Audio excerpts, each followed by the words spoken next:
Okay, good morning. Could Alice, could you just confirm that you can hear me okay? Yeah, I can hear you. Great, thank you.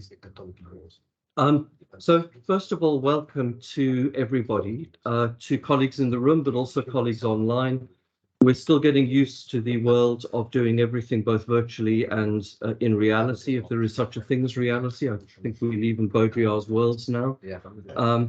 But in the simulacrum, it's very nice to speak to everybody this morning. Just to note that we have 3 sessions of 45 minutes through the day. We will try and stick more or less to the program, but we're slightly late. There have been some colleagues whom I hope can now access the event that are online who couldn't access yesterday. And at 1 o'clock, Prathama Banerjee will give her lecture.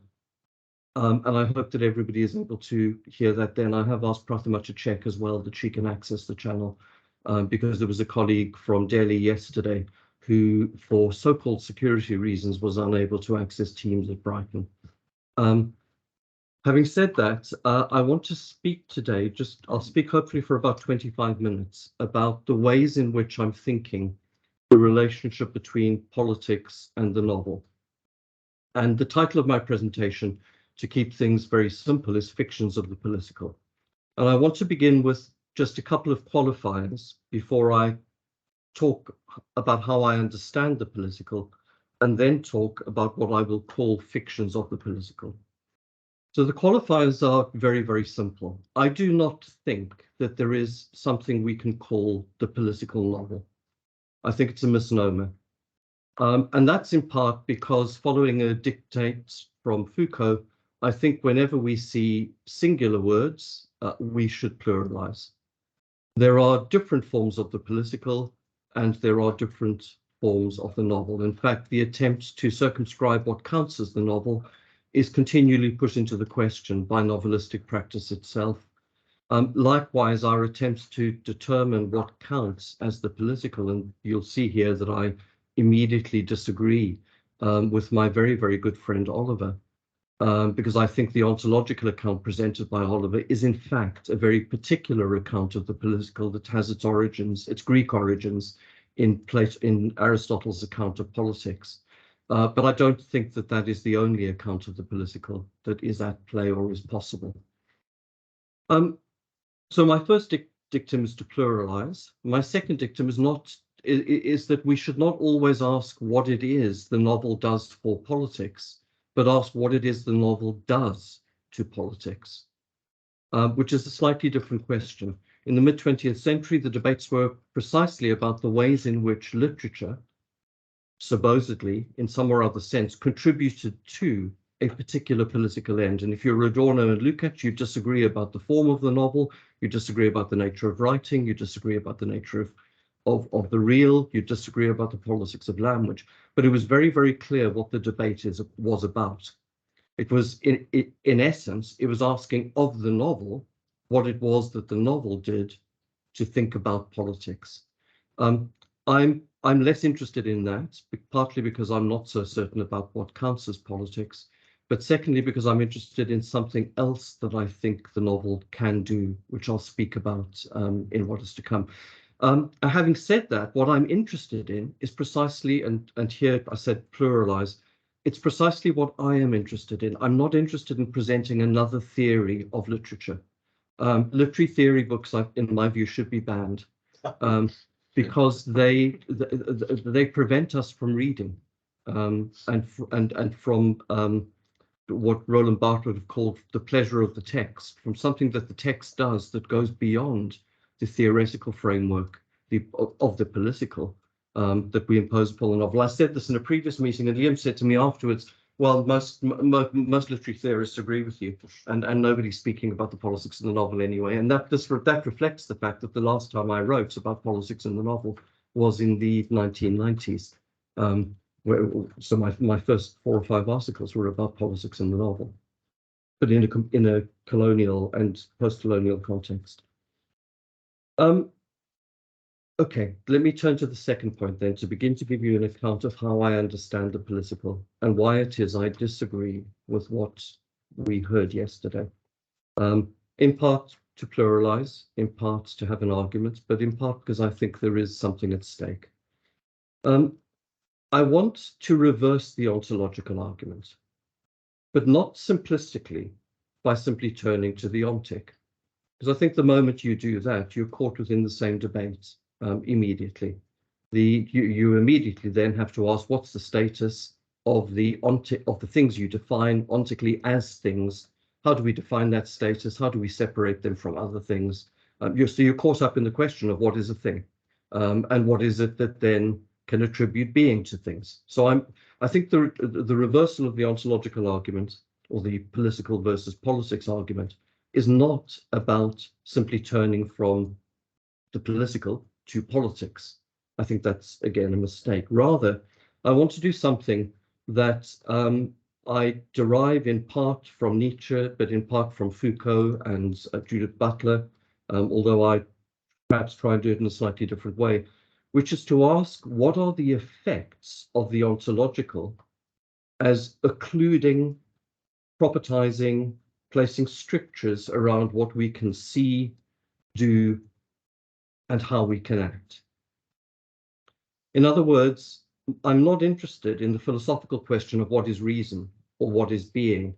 Rather, I view reason and being as technologies, as forms of political fiction that are put to work in the world and have effects and consequences, that participate in the drawing of what I called in my previous book, the bounds of the proper.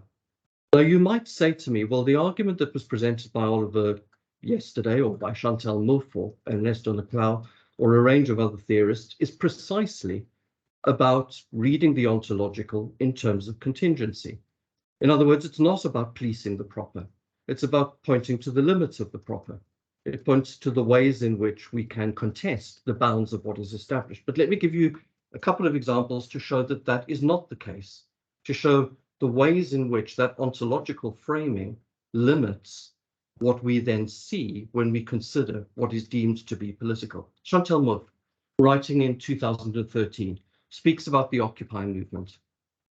And she says of the Occupy movement, they were not political. They were not political because they only did politics. And why did they only do politics? Because they didn't articulate a counter-hegemonic response to establish, through modes of identification, a new form of order. So Chantal rules out Occupy as a legitimate form of engaging with what she views as the question of hegemony, what counts as political. And she does so because she has a framework, which is an ontological account of the political and of the self. In fact, I'll argue in a moment that it depends upon and this is something that I know will upset colleagues, but the account that she and others developed depends upon an anthropological and colonial framework that has a particular view of what counts as the self and what counts as being. But the ways in which Chantal and Oliver frame this is that some things are deemed to be mere politics and other things are deemed to be political because they address the question of the symbolic constitution of the social. And that, in the end, is what... Now, my first question to this would be, well, what about, for example, and I'm sure I know that Herman will speak about this, what about fugitivity? What about the communities in the Amazon rainforest that combines, that includes indigenous peoples, which is what we all hear about, but also the quilombos, which are slave communities that fled from slavery in Brazil, but also includes peasant communities, landless peasants, who were originally from the colonizing power, who moved into the forests at the beginning of the 20th century because there was a drought. They were forced there to cut down wood. And when the landowners moved back, they stayed in the forests. You have a range of communities that have lived in the forests for, in some cases, thousands of years, in other cases, centuries, and established other forms of politics. But from Chantal's point of view, this doesn't count as politics. I think that's just profoundly mistaken. And it also limits the ways in which we can begin to think, especially in light of the climate emergency, we can think new forms of politics. So I'm interested, just to go back to where I started, I'm interested in how a commitment to a particular ontology frames the ways in which we then see and understand what counts as political. In the case, and in this case, the ontology presented by Oliver.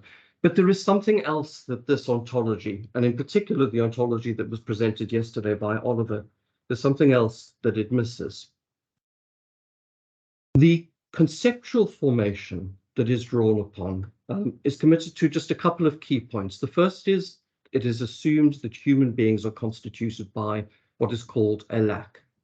And that is, in Lacanian terms, the impossibility of the real.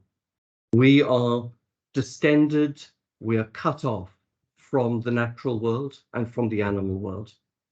We no longer have direct access to those things which we now render as things, as opposed to persons. So to be a person is immediately to be constituted by a particular lack.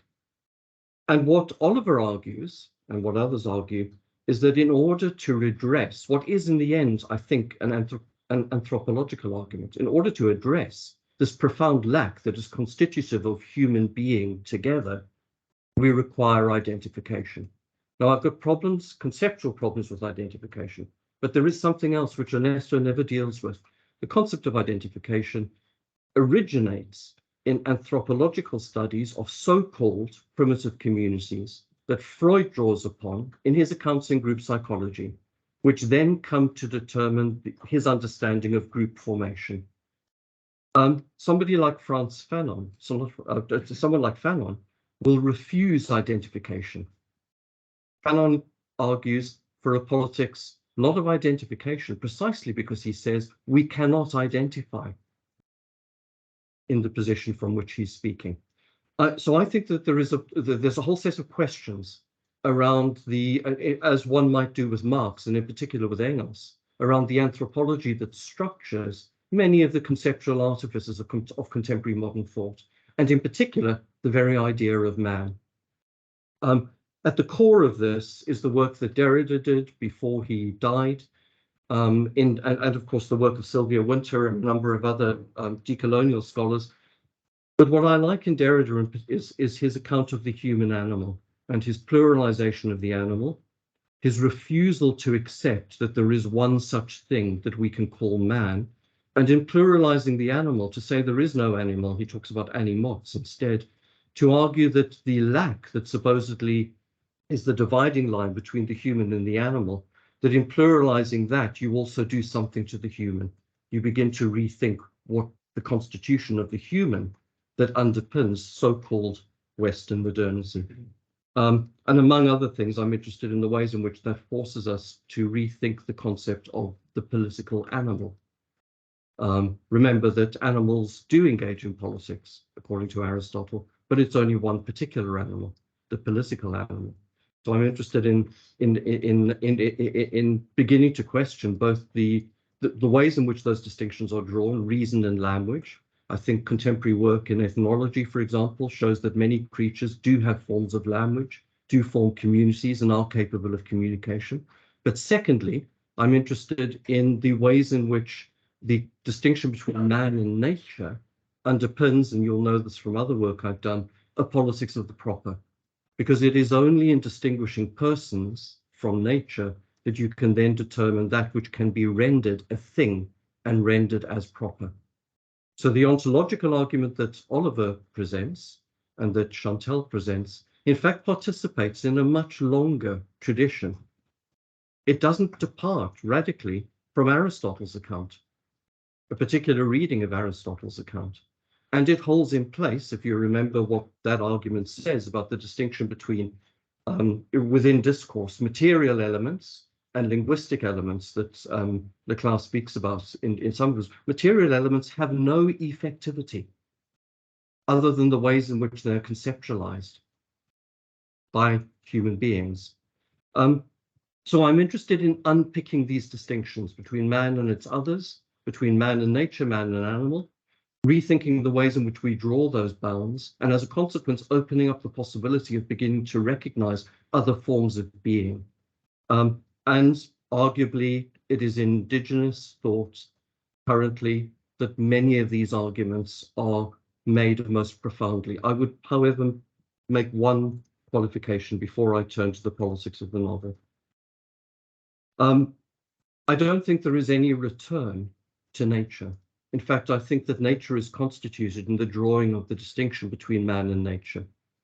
The point would be to undermine that distinction, or to talk about the ways in which, the way Adorno speaks about this, to naturalize history and to historicize nature, in this dialectical twist that he presented in the idea of natural history, which was his professorial lecture in 1931, I think, that he delivered. So what does that mean for me then, so briefly in terms of the political, and then I'll turn to the way in which this leads me to think about the novel. I accept a radical contingency that goes all the way down, both at the biological and at the so-called human end of things. I am interested though in sedimentation, but that's a different matter. I think the political is improper, insofar as it puts into question the forms of propriety, the forms of property, and the props that hold up social orders. Political interventions are improper insofar as they break the bounds of what has come to be deemed proper. And what that means is that it opens up the political to a range of interventions that may appear marginal, but whose effects in the longer term may be fairly radical. It also means that we can pluralize politics from the individual level all the way through to the actions of groups.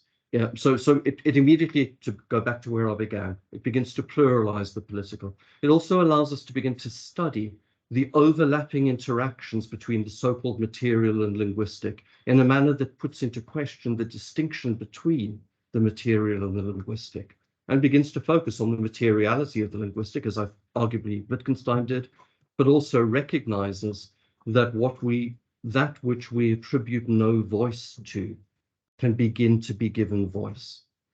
And I would go so far as to include rivers and mountains in the giving of voice.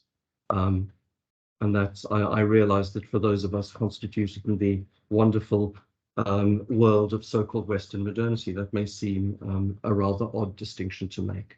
But the politics of voice is at the core of this.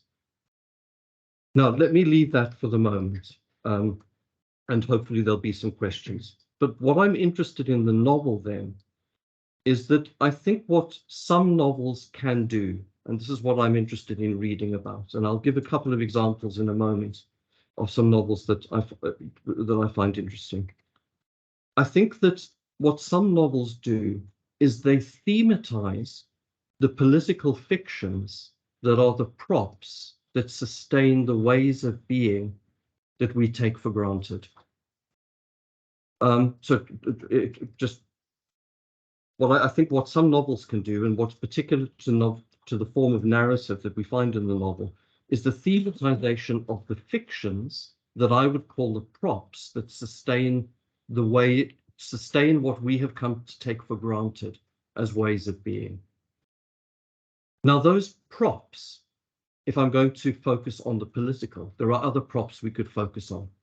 But in the book that I hope to write, I want to focus on 5 or 6 of those props that hold up the imaginary that sustains the world in which we live. The first is sovereignty. A very good example of a novel that takes this apart is Ismail Kadaire's novel, The Successor. I'm not going to speak about that today, but Ismail Kadaire, the Albanian novelist, The Successor is a wonderful novel that humorously takes apart the power of the old communist regime in Albania. But sovereignty, citizenship, as we already know, it's Imagine Communities from Benedict Anderson. But I want to think of citizenship as a political fiction with effects that are consequential for the ways in which we move, the ways in which we live, who belongs, who doesn't belong, our imaginaries. Man. I think the very notion of man is a political fiction, perhaps the key prop that underpins what we call the polis and sustains what we call the polis. Property. Property is clearly a form of political fiction. It requires legal regulation. It requires violence to ensure that it is maintained. It requires distinctions between, it requires the drawing of boundaries which have don't exist in what we might call empirical reality, and yet which structure everything we do. When Judith Butler speaks about protest and she talks about the Occupy movement, what she doesn't tell us is that the spaces the Occupy movement lived in were forms of property, and that those forms of property structured what could and could not be done, as well as the legal regulation that could be imposed upon those who were engaged in protest.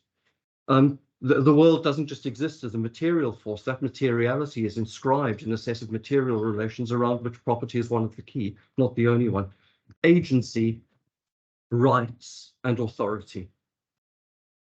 I want to give a couple of examples that I'll be pursuing.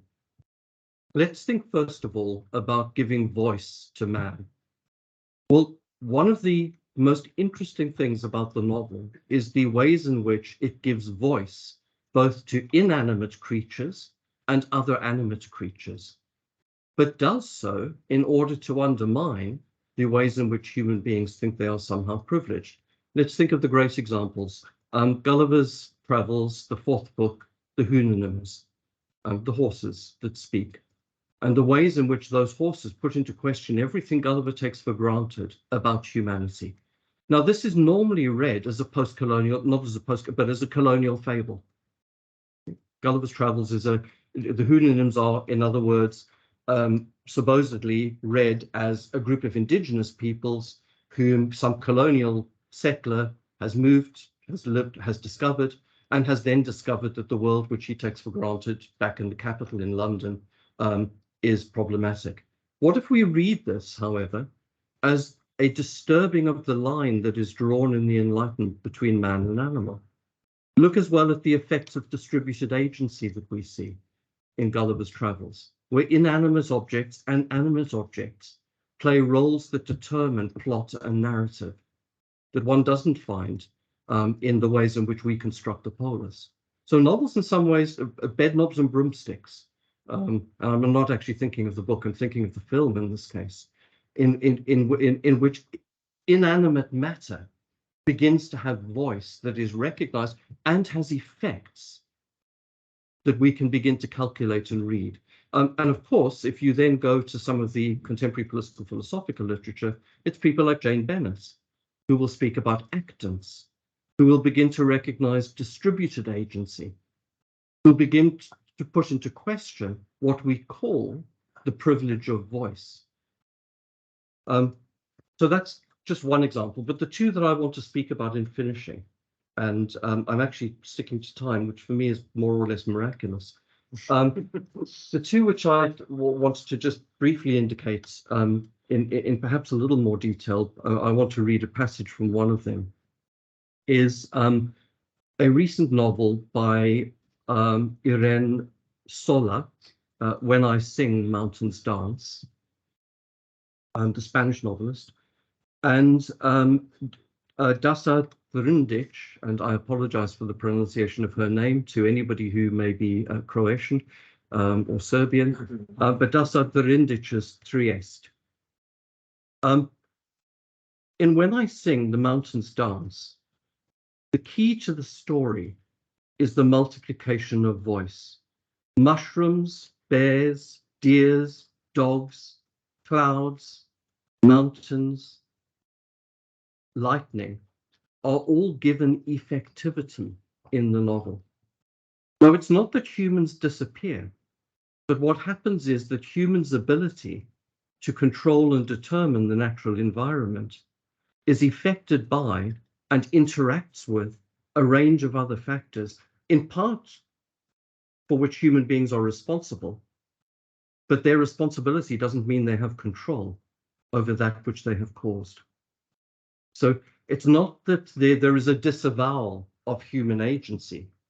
What there is, however, is a redistribution of agency in such a way that the fantasy of control is lost, in a way that echoes, of course, many of the debates that are currently taking place around environmental politics.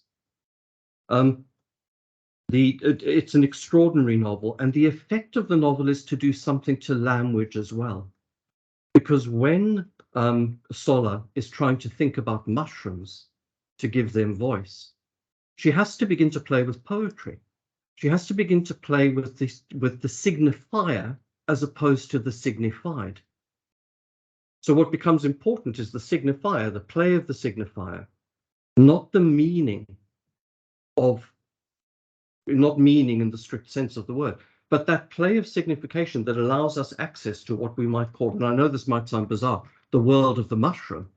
The play of the signifier situates you in a different space in which the mushroom suddenly has an effectivity that cannot be given to the mushroom if we simply rely on the idea which underpins the post-Marxist account that everything is about meaning, about the closure of meaning, about identification in such a way that the signifying system has admittedly contingent, but points of closure. In a second novel, Dhasal novel, which is Trieste, which is a novel that every human being should read before they die. What Thrindich does is, in the novel, she's talking about a woman by the name of Haya, who is a member of the Tedeschi family, who are a family of Jewish people living in the Gorizia region, who, in the Second World War, most of the family were killed by the Nazis. It's actually a true story, but it can only be rendered in the novel. Haya survives because she has an affair with an SS officer.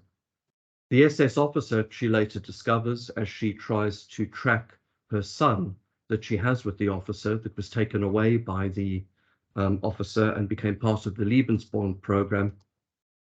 The officer was himself responsible for a number of massacres and indeed was prosecuted for the massacres. And you can follow the story of his prosecution if you simply look online, you can discover this. But at the beginning of the novel, she talks about the region in which these events took place. And she writes this, and again, please forgive my pronunciation, the Socha, which is the river in the region around Trieste. She writes, the Socha is a flowing archive of history. It is a warehouse of wars, of lives, of legends.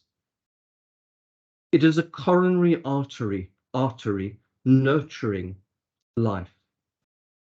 The Socha is red, blinded. The rains tell the Socha, we will heal you, we will heal your wounds.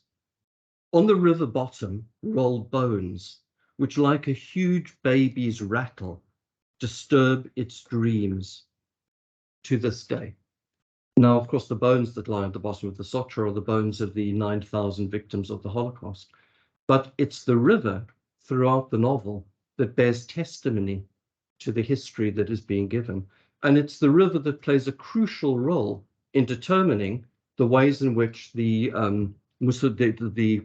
end of Mussolini's rule, the dividing lines that constituted the possibility of setting up the republic that Mussolini set up, and the possibility of the Nazis going into this region and distributing and killing Jews to other parts of the Nazi empire. Now, what I'm interested in this quote is the ways in which the so-called natural world is crucial to history, but also is a repository of history. Go back to to something I said earlier about natural history and a history of nature. It's not that we can return to nature. Wherever we see nature, we need to historicize. And wherever we see history, what we call the human, we need to naturalize.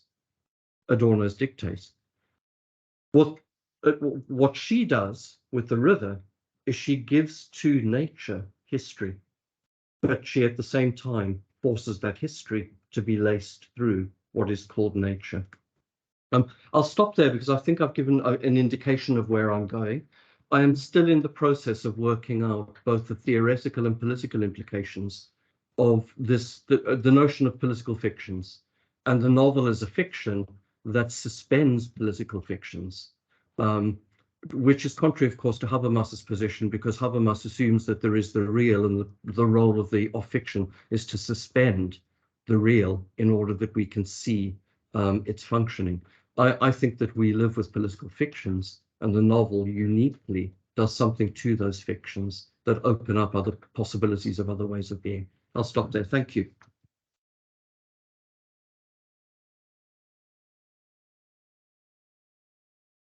So Given that I am online and I'm also chairing my own session, I'm going to take questions from people online first, if anyone has anything they'd like to say, or put in the chat, and I'll then turn to colleagues in the room.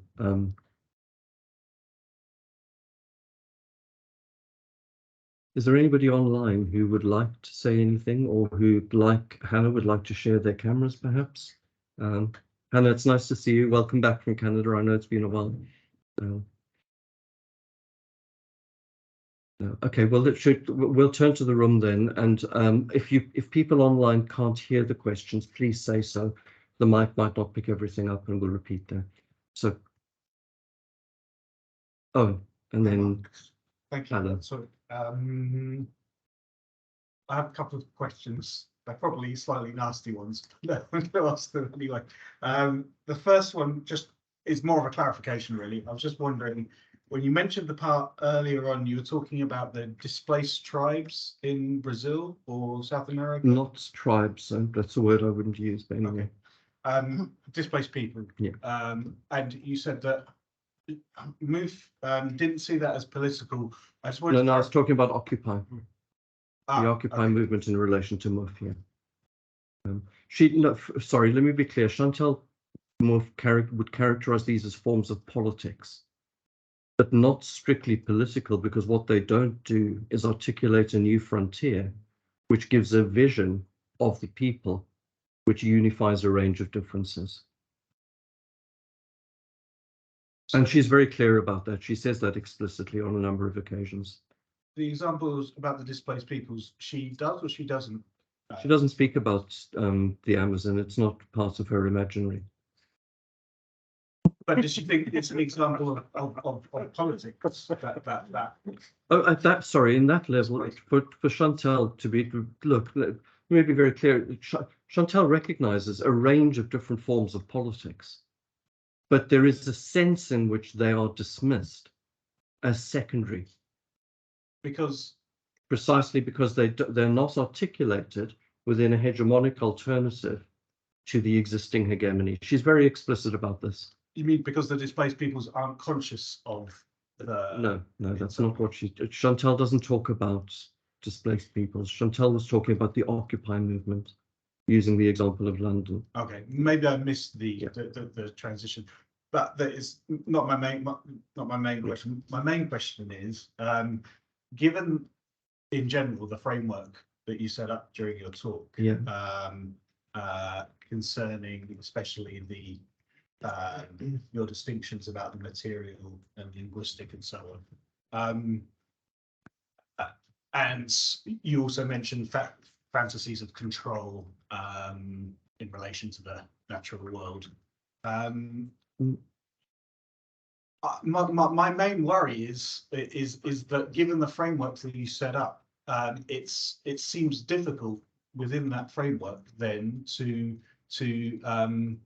my concern is that it kind of opens up a space for climate change denial in a way, possibly, because.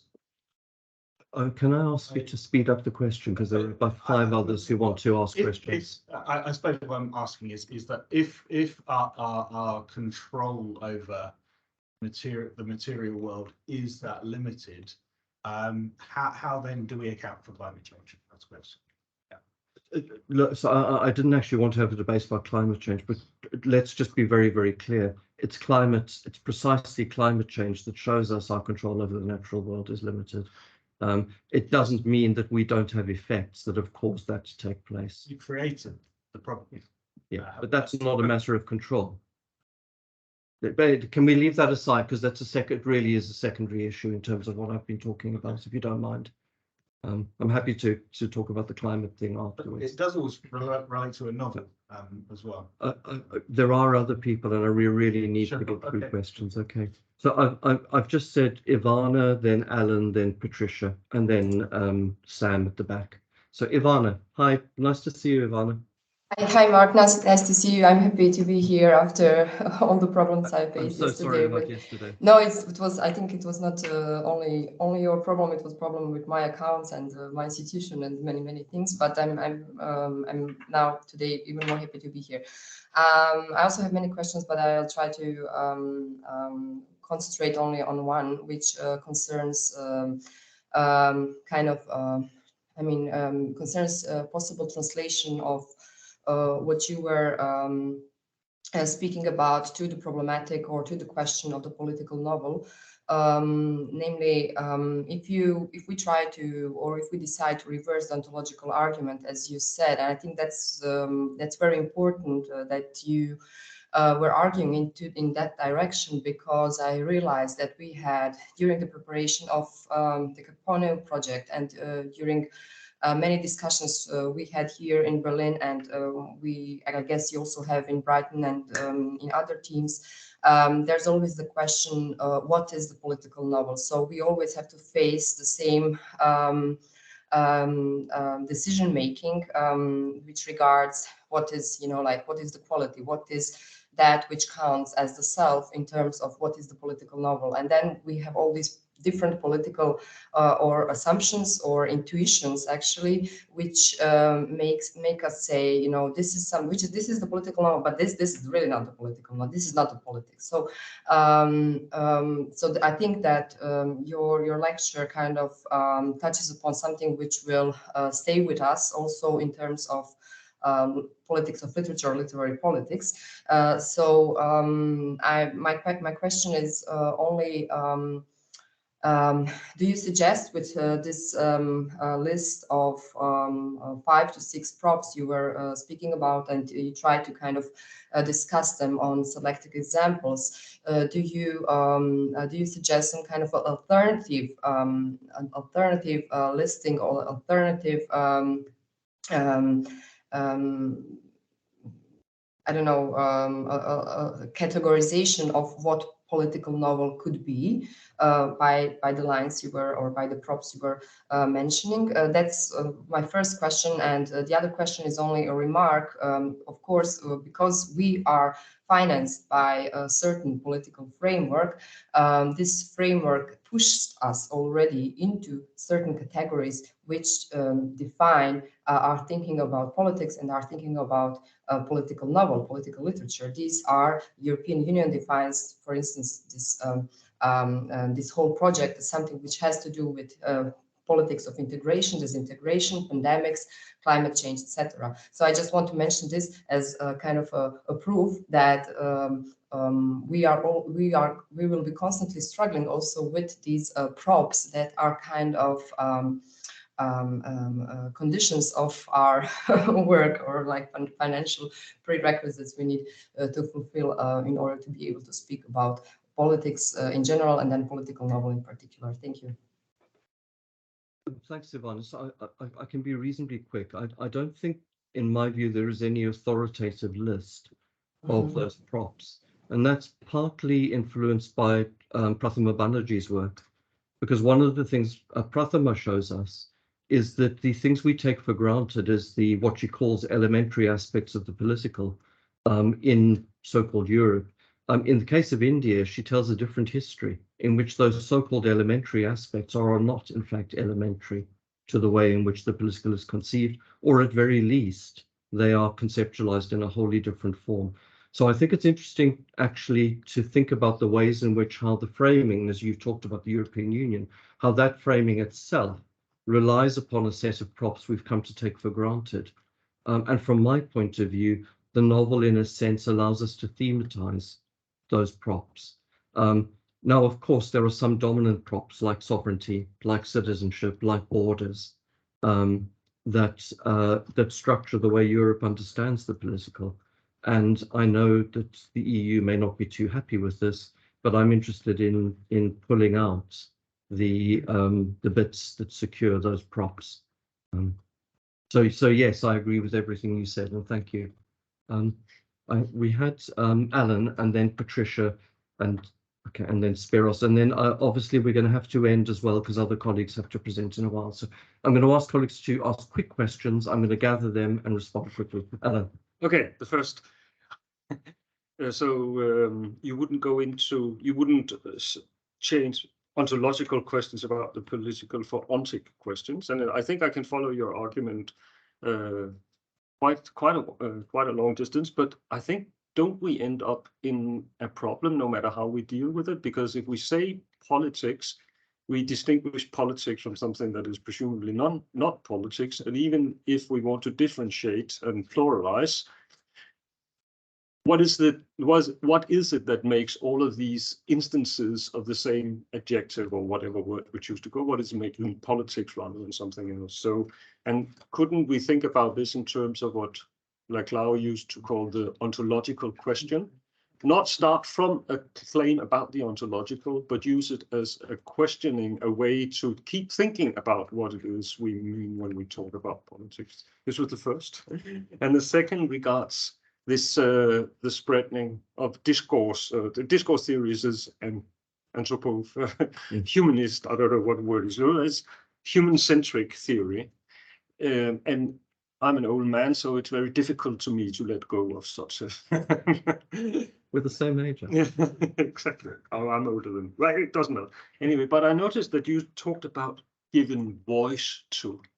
And I want to challenge you what exactly is implied in this giving voice to rather than letting speak for itself, so to say. Because to me, it is very hard to see how rivers and mountains and even animals are able to speak for themselves.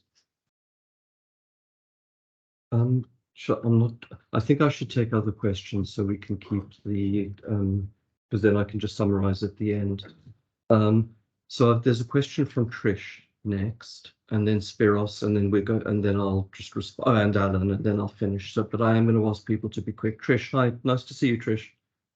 Hi, Mark and colleagues. Apologies, my camera is not working. And congratulations to everybody involved in the project. It's a great one and some good news for a change. But I wanted to bring Mark a question back to your opening remarks and the getting rid of books on literary theory. It's a frequently common position for literary theorists to adapt. And I'm just wondering how that translates into trying to understand what the novel is in the political novel. Your point about pluralizing, it's well taken and but the novel is a monster. Franco Moressi ages ago said, as a question I don't think anybody's answered, countless are the novels of the world. How can we speak about them? So if not theoretically, well, then how do you cope with what makes a novel a novel? Which is, I would have thought, a foundational question for what makes a political novel a political novel. And just as a kind of a coda, does genre play any role in your thinking about the political novel? Genre as a commercial construct, but also a readerly relationship. Thanks. Thank you, Trish. I've got Spiros and then Sam. And Hannah's got a question she's put in the notes as well. So this is me, Mark. Thanks. Mark, for me, it was an impressive talk. I'm so food for thought here. So conceptual food for thought. I framed your lecture in 3 sentences, which is very critical for me. First of all, you spoke about the pluralization of the political. So the critical word there, first of all, is pluralization instead of ontolization. It's very critical. Second, by the same token, okay, the multiplication of voice. You said of voice in plural, or in singular, or in plural. Mark, in voices or. I'll come back to voice, okay, because that's already been asked about. The third one is you said the distribution of agency. Yeah. So we have pluralization, multiplication, and redistribution instead of ontolization. Okay, this is very critical. Then you made a critical conceptual distinction between nature and human, let's say a working distinction, okay? Or in other terms, you said materiality and linguistics. The second level of your analysis, absolutely critical. The third one concerns your key concepts. sovereignty, man, citizenship, okay, which is the third level of your analysis, okay. Let's put now the big picture there, We're running which is out my of main time, so- question, okay. Is this an ecological approach, or this is very conventional, okay? So in terminologically speaking, Mark, do you prefer another, okay, title for this approach, post-ecological, meta-ecological, or something else? This is my main question. Thanks a lot. Thank you. Sam. Yeah. I thought Trish was asking my question, but in the end, I think maybe she was asking a different question that underscores my question, so I may have misread her. You said clearly at the beginning that you did not want to talk about the political novel, but that was not the thing. The political novel is not a category. You then got multiple questions about the political novel. Mhm. So I think everything you said was right. So I want to push you to say it again in a way that makes it so that you don't get those questions back. And I think that the part of the project is sort of a ruthless deconstruction of every dichotomy. But what was left on, I was crudely paraphrasing the Marx line about a ruthless criticism of everything existing by turning it into a Derridian project. I'm reading Marx as very much taking a kind of Derridian logic and taking it in places that Lecloud's followers didn't take it. Man and voice and anthropological critique. But what is undeconstructed to this point is the novel. Because I heard Trish saying, at first I thought she was going to ask, well, don't you need to deconstruct the novel? That's my question. But instead I heard her saying, don't we need literary theory to theorize what the novel is so that we can then find out what the political novel is? Which I took to miss the point of your project, which is there is no political novel. But I think there also can't be the novel. And therefore, your project needs to be more open to what we do with TikTok videos and YouTube, because we're in an age where the novel is itself deconstructing itself by way of the world. It's not being read, but fictions are proliferating all over the place. So I just wonder if there's a little space for, I mean, the novel can't possibly be a given object here in terms of your project. Your project is going to have to, so I wanted to kind of push you in that direction. I will try to respond quickly. I responded to Ivana. So Alan, the question about the ontological. So I'm going to just put back a provocative challenge. In the 1980s, every time anybody criticized Jürgen Habermas about communication, his response was, there's a performative contradiction. The performative contradiction is you presuppose what it is you're denying in offering your critique of the logic of rationality. It's somewhat ironic that Ernesto Leclaus's followers now respond with exactly the same performative contradiction argument when it comes to ontology. Don't you have to presuppose ontology every time you speak and use it as a way of proving the necessity of the ontological? That's not what I said, but I think that is what's done. What you said to me is, don't you have to, at some level, presuppose? I said, can you not? But can you? Okay. But in terms of the ontological, let me just be very, very clear. I'm not denying that claims about what it is to be have political effects. I'm not denying that the ways in which we conceptualize being or human being has had profound effects for the ways in which the species has become dominated by what Sylvia Wynter calls a particular version of man. And what I'm interested in is taking apart that particular version of man, which in fact is precisely what Ernesto is most clear about.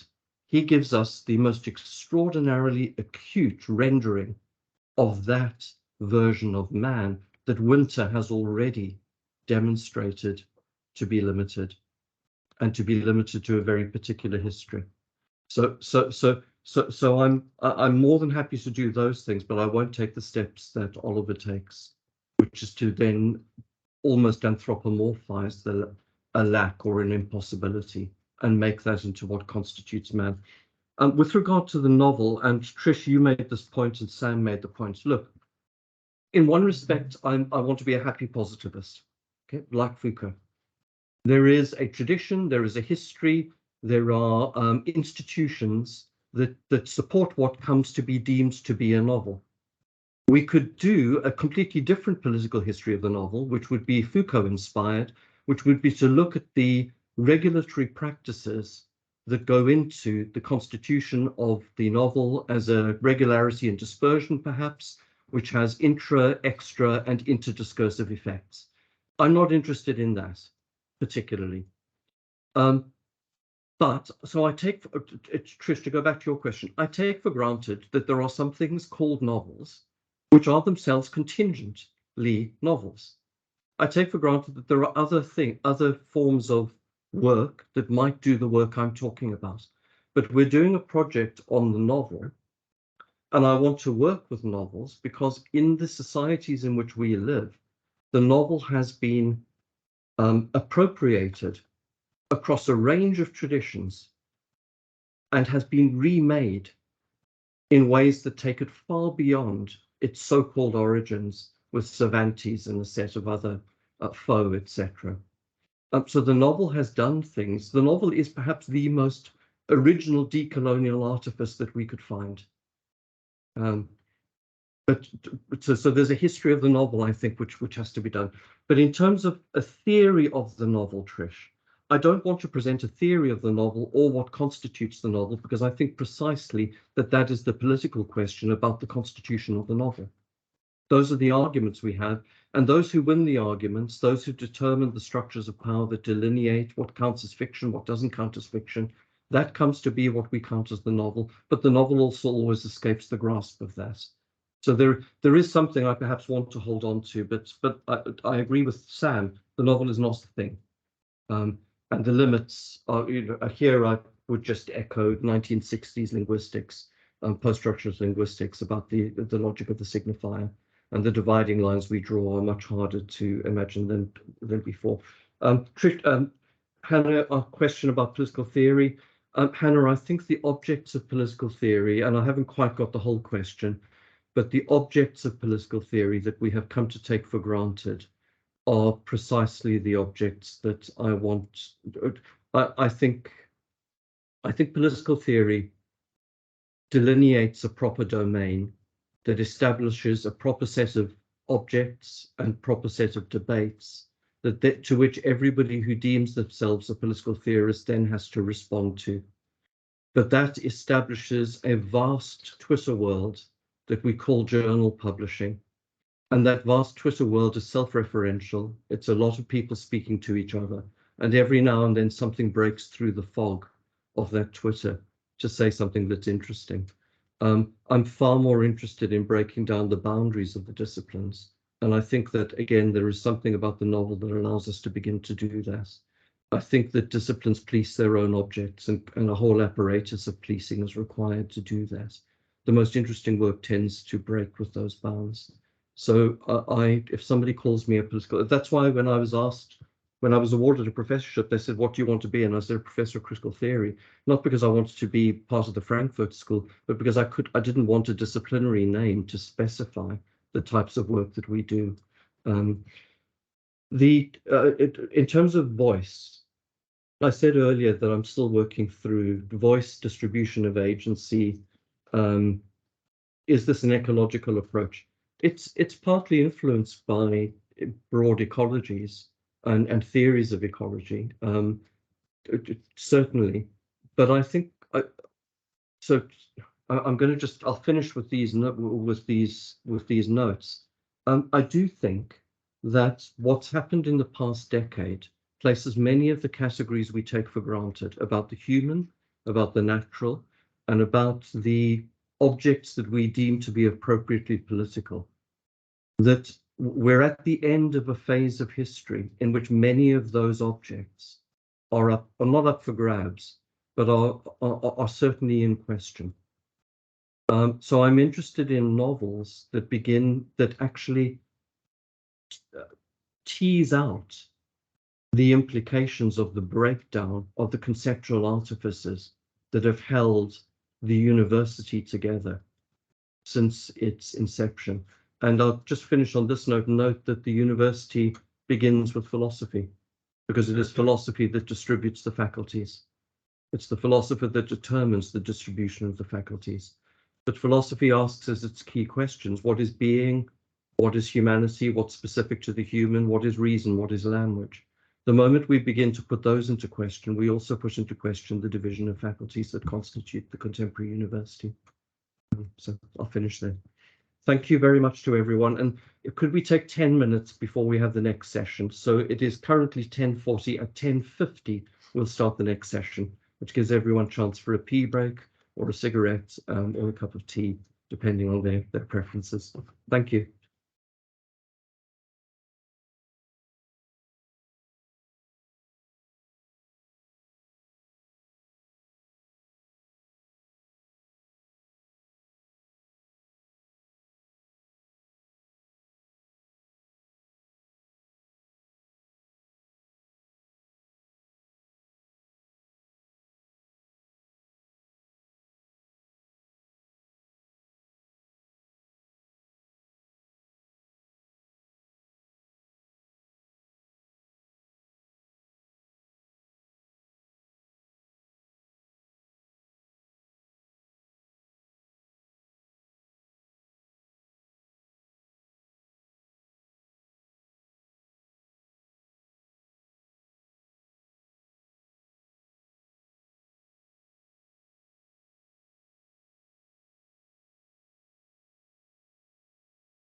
posing some forms of what we used to think of as philosophical questions to what we are doing.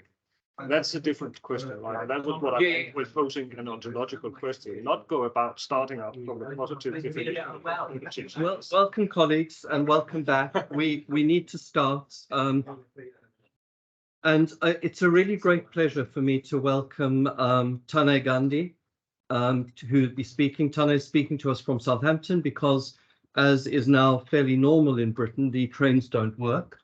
So Tanay was unable to make it here this morning. So Tanay, I'm sorry you couldn't make it. The title of Tanay's talk is Fugitivity and Literary Politics in Namdeo, Dhasal and Baburao, Bagul. Tanay, I'll turn over to you. Thanks, Mark, and thanks to everyone else who's presented yesterday and earlier this morning. It's been great to be a part of this. Unfortunately, couldn't be there in person, but yeah, anyway, this is still really good. I have a presentation. I mean, it's not really a presentation, just a few quotations on a few slides, but I'm going to try and share my screen now.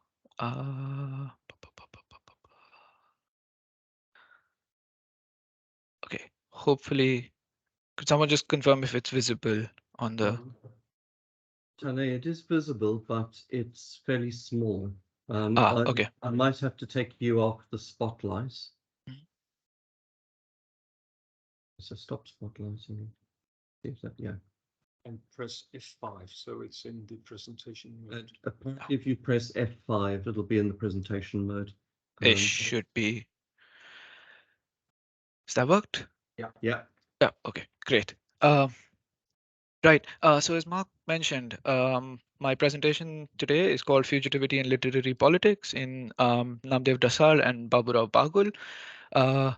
The focus of my discussion really, I mean, so one, this is sort of part of my PhD project. And I'm really hoping for some sort of comments and discussion because I'm also not entirely sure of basically what's going on here.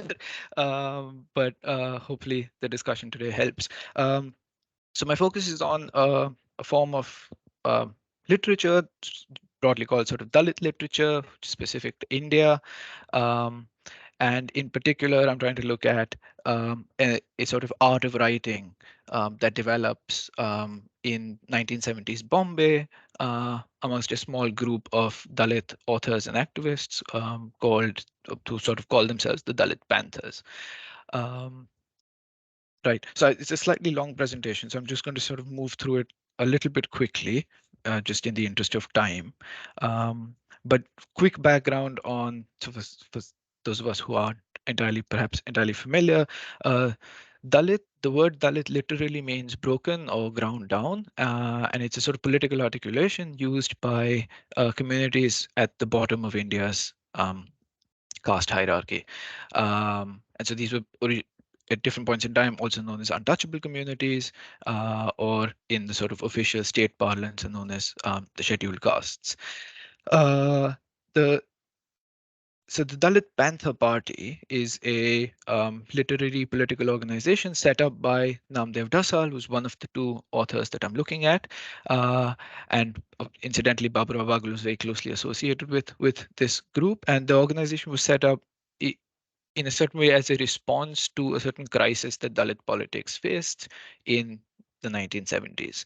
The 1970s is 3 decades since India, or 2 decades since India gained independence, and the Dalit movement seems to arrive at a little bit of a difficult juncture. It's been 15 years since Dr. Ambedkar, who was sort of the preeminent Dalit leader, has passed away, and Dalit political formations are struggling to articulate a radical vision of Dalit politics. And so these authors come together to form this party that attempts to generate some sort of new radical vision and sort of reinvigorate the whole project of Dalit politics. And of course, literature was central to this task, insofar as it made it possible, at least for, and certainly particularly for Dhasal and Bagul, to imagine what a radical vision of Dalit life or Dalitality might look like.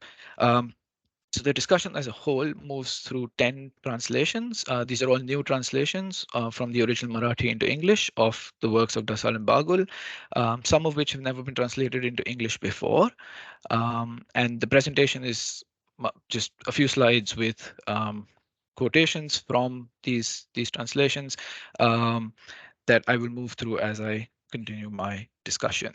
And just by way of like a quick preface, what I'm trying to do is I think I'm trying to do three things, and I don't know if I succeed, but I think on the one hand, I'm trying to develop a sort of Roncierian reading of the politics of Dalit literature. This is in itself not new. There have been some attempts to do this already, and this is just sort of one more foray into that that sort of set of readings of Dalit writing. But the second thing that I'm trying to do is trying to also explore the ways in which Dhasal and Bagul in their work speak back to Roncier and Roncier's account, and the way that they problematize this sort of Roncierian theorization of literary politics. And I do this by drawing on resonances between sort of this tradition of Dalit literature and the Dalit Panthers and theorizations of fugitivity in the Black radical tradition, in particular through the work of Fred Moten. Again, this is not something that's entirely new. These lines of connection between Dalit writing and sort of Black radical aesthetics, or the aesthetics of the Black radical tradition, are something that go back certainly to Dhasal and Bagul's time, so to the 1970s, and it's something that Dalit writers and literary critics have sort of turned to and drawn on repeatedly. Right. And the third thing that I'm trying to do, which is perhaps most relevant to our discussion here, is to show how this inflection of or this supplement or augment that Dhasal and Bagul write to Roncier's account also intonates or inflects our reading or thinking about politics more broadly, and which is sort of, I guess, partly the question that Mark sort of began our workshop with yesterday. Right, so I'm going to jump into the paper now. Okay, so in 1958, a group of Dalit authors, critics, and activists met in Bombay for the first Dalit Literary Conference. On the agenda were two critical problems that faced Dalit literature and politics. First, in the aftermath of Dalit leader Ambedkar's death in 1956, the movement found itself stagnating. Despite the promises of a new constitution and freedom from colonial rule, Dalit life remained brutalized, forced to carry out traditionally Dalit occupations, and precluded from access to education and employment. The order of caste, which apportioned parts and places for all, in which the Dalit body had the place of the non-place, neither to be seen nor heard, remained unchanged.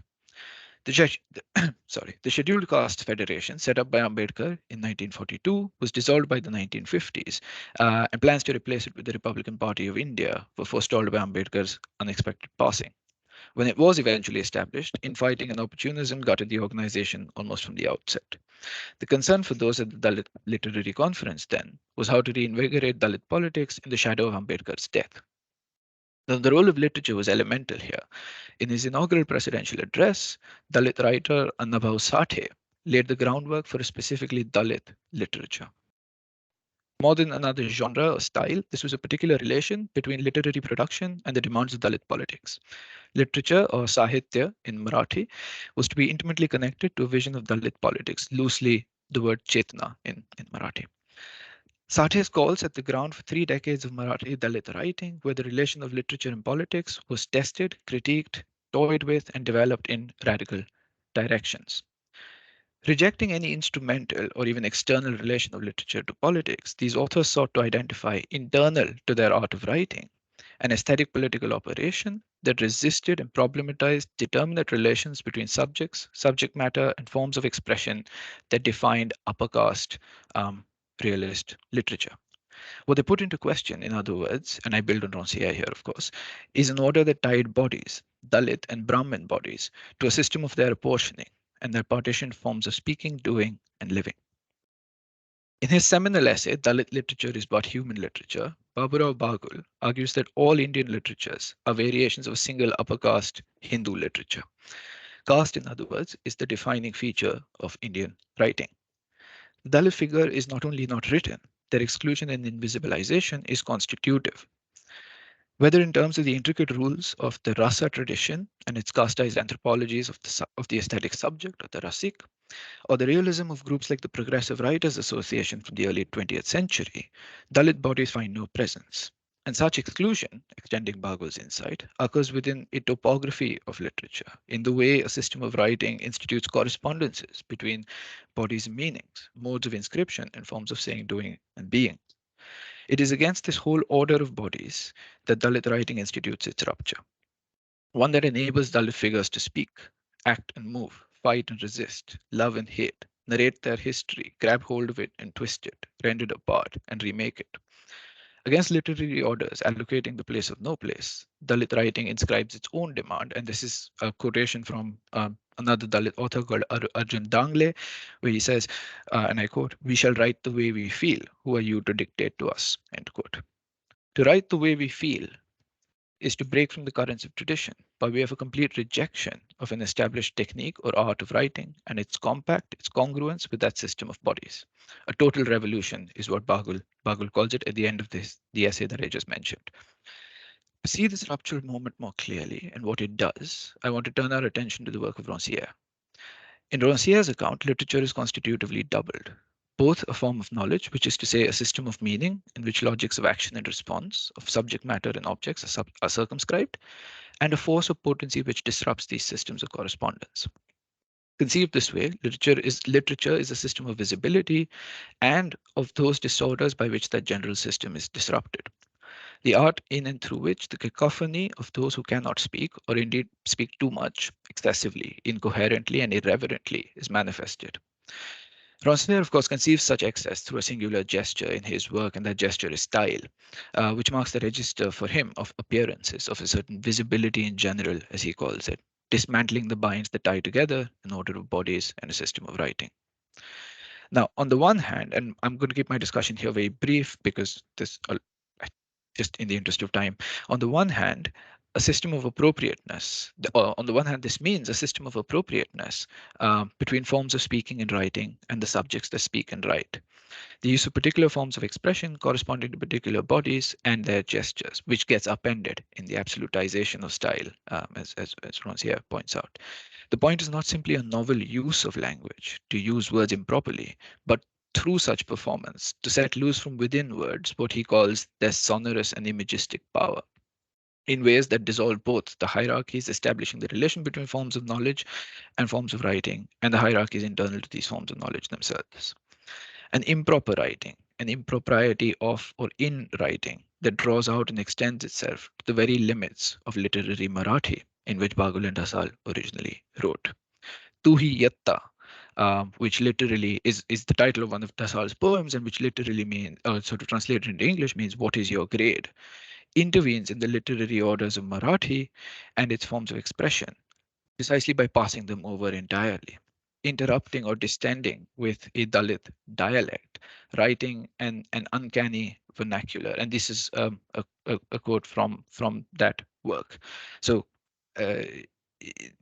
these words, right? Hyale, Nisna, Pad, Chania, Parkhand, right? They are words that are unknown to sort of the orders of chaste literary Marathi, but are all too familiar to the streets of Bombay, to the chawls and alleys in which Dhasal wrote and of which he wrote. A break in which distinctions between aesthetic and unaesthetic forms, between words germane to the social reality that is sought to be represented and those extraneous and excessive to it. That whole rabble of decent folk, as Dhasal calls it at another point, are collapsed. To write the way we feel is to write in this what Dangle calls a bastard tongue, an unliterary patois that problematizes the rules of literary decorum and modes of presentation. Now, on the other hand, upper caste forms of expression are disrupted by a certain phonic surplus, writing that overextends beyond its own textuality into a zone where, broken from its relation to determinate content, as Rancière also suggests, it begins to operate of a power entirely of its own. What I'm trying to arrive at is all those phonic interjections enacted in their writing, in Dhasal and Bagul's writing. The he and ha that keeps interrupting, the excess that makes itself visible in Dhasal's pad padle and gal gal galle. In the cadence and rhythm of his work, the knots and knots, knots and knots, knots and knots, or in Marathi, khate cha ghat, khate cha ghat, khate cha ghat, that almost metronomic low growl, that churning rumble as the nisna or the grindstone crushes to a fine powder. Bhukla konda nijla dhonda, bhukla konda nijla dhonda, which means hungry, eat husk to fall asleep, a rock. By the very act of dissolution, style makes visible the contradiction constitutive of literature between a form of knowledge and an art of writing, which is to say, between determinate bodies linked to meanings, subjectivation, and collapse. But this is, of course, at once to enact a certain politics, as Rancière also notes. Rancière argues that precisely because it performs such dissensus, literature has internal to it the possibility to make visible and undo a whole sphere of experience.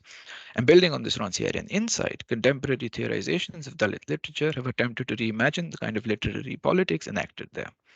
Responding to what they see as an over-reliance on representationalist, sort of realist paradigms, these radical rereadings, and in particular I have in mind the work of R. Kumar here, argue, and I quote him, typically, most theorizations, despite their radical tenor, flow from a somewhat deterministic perspective in which the politics of literature is not appreciated on its own terms.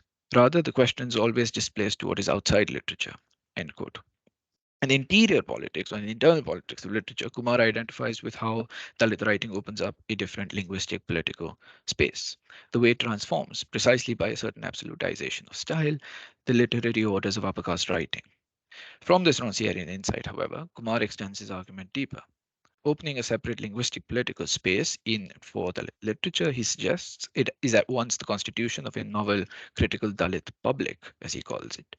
Even as it dissolves, literature has internal to it the task of reconstruction, reimagination, and reformation, the articulation of a novel sort of collective Dalit subject.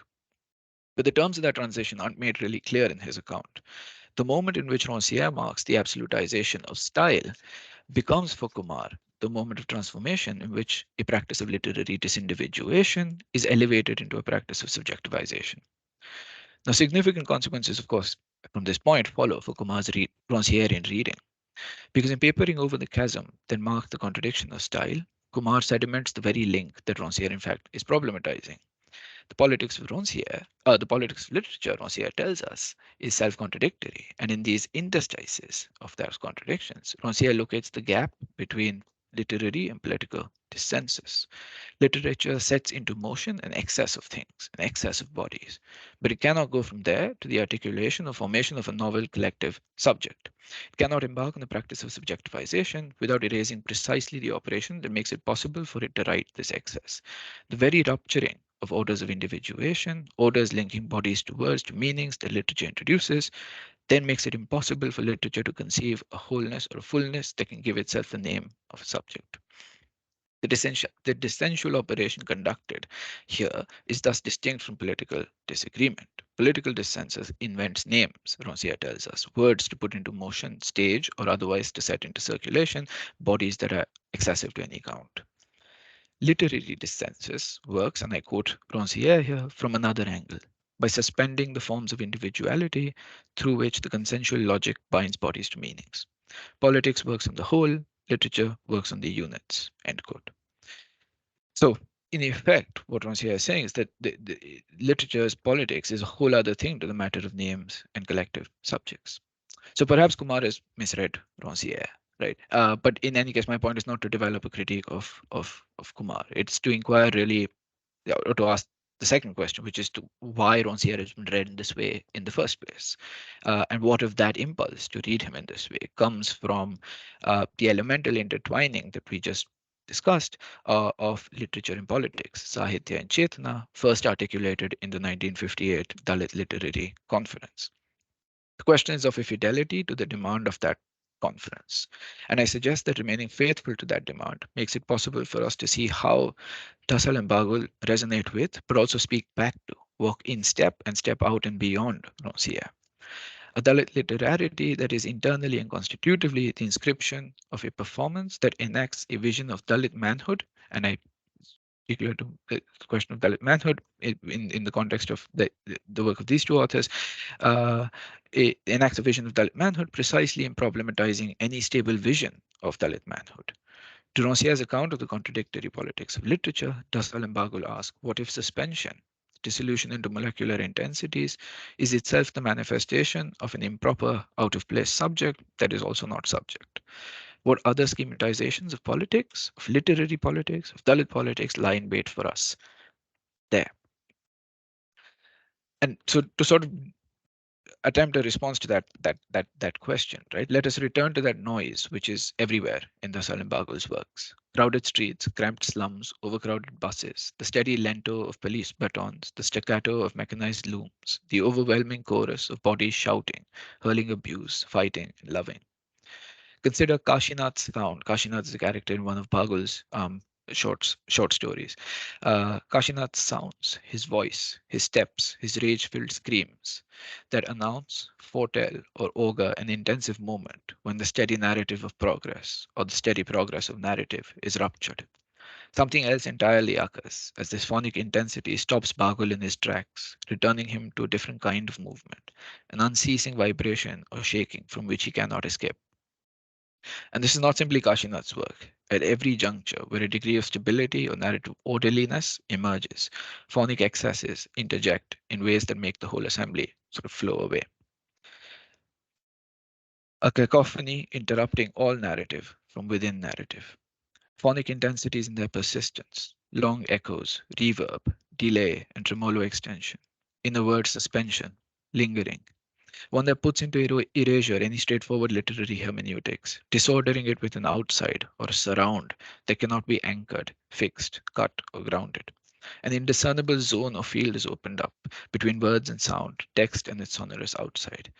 In Bagul and Dhasal, as I noted above, we encounter the attempt to coerce or cajole an art of writing into that very transversality where the boundaries of the phonic and the graphic no longer hold, where intonation and inscription meld into a blur. To write what cannot be written, or cannot be written without a certain distension of language or of literary Marathi itself. This is not a question of counterposing one language to another, one art to another, but of working from within as dissidents. Dalit body, the Dalit figure, is here deterritorialized in their work into this mass of phonic, which are always also phonocorporeal intensities. We are faced with a generalized excessiveness, an excess of bodies, of noise, of flesh, and of their movements, their formation and dissipation. There are too many bodies, too many fragments, surging at dizzying speed in Dhasal and Bagul's work, trapped always in this sort of journey. And it is these interruptions of improper and out of place noise, of broken and inchoate bodies that resonate so vividly in Dhasal and Bagul's writing. They write essentially interruption, ones in which it is possible to encounter what is excessive to, outside, under, and along language. A sort of materiality in excess of the word.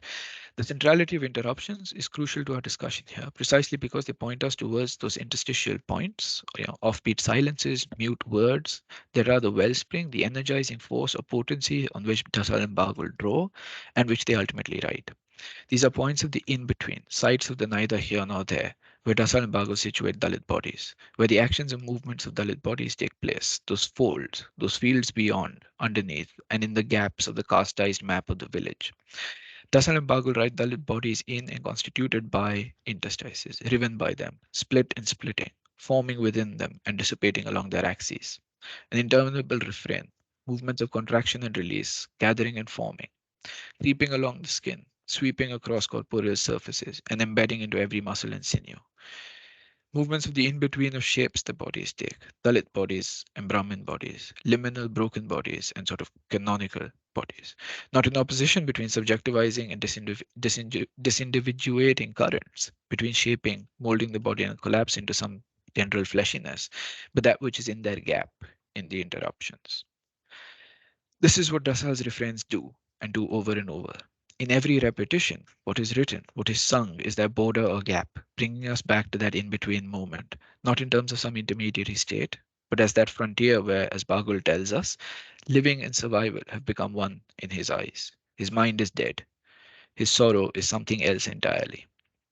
Something else, here, there, and everywhere. An escape, not so much stepping away as a different pitch, different tone. And to quote Morton, a sound not in between notes and words, not in between language, in the not in between of accent, a sound that bends the regulatory musicological frame of notes, the hermeneutic insistence of the meaning of words, end quote. The bend of a note, the bend that is their phonocorporeal distension, and in between there's not simply in between. The Dalit body in this sort of in the way Dhasal and Bagul write it is not the converse then of the caste body in the sense of the fully human striated territorialized sort of subject. It does not in Bagul and Dhasal's bends manifest a stable vision of itself. What is at issue is precisely visibility, the becoming visible of some shape and stylization of the body, and the rhythms and palpations of a fragmented body evading, dodging, and escaping all shapes. Writing invisibility as a refusal, a recusing, a step away in dissolution or collapse. Bagul's familiar refrain reaches out to us here. Let's go, he says. And he says this at the end of almost all of his short stories. Right? These stories end always with Bagul saying, let's go, away from this stage, away from this light. So the question is one of fugitive departures and of their politics, the literary politics internal to writing such fugitivity. Our point of departure, and for us here in this presentation at least, our point of departure to sense this political operation is Ambedkar. Not only because Ambedkar forms the locus of Dalit politics, its wellspring and continuing energization, but equally because this is the juncture in which the Dalit writing that is our concern here first emerges. The juncture marked by Ambedkar's death and the evaluation of the possibilities of Dalit politics, of an Ambedkarite politics without Ambedkar. A hint of this different Ambedkar that can be heard in Dhasal and Bagul's work can be sort of felt in some sort of Dalit folk songs, particularly the music of Sheetal Sathe, who's the prominent Dalit folk singer. In one of her songs, she sings, and this is just a quick translation that I did of her song. The stanza in the song goes, "The great terror of the laws of Manu, beating the drum of caste that gory inhumanity.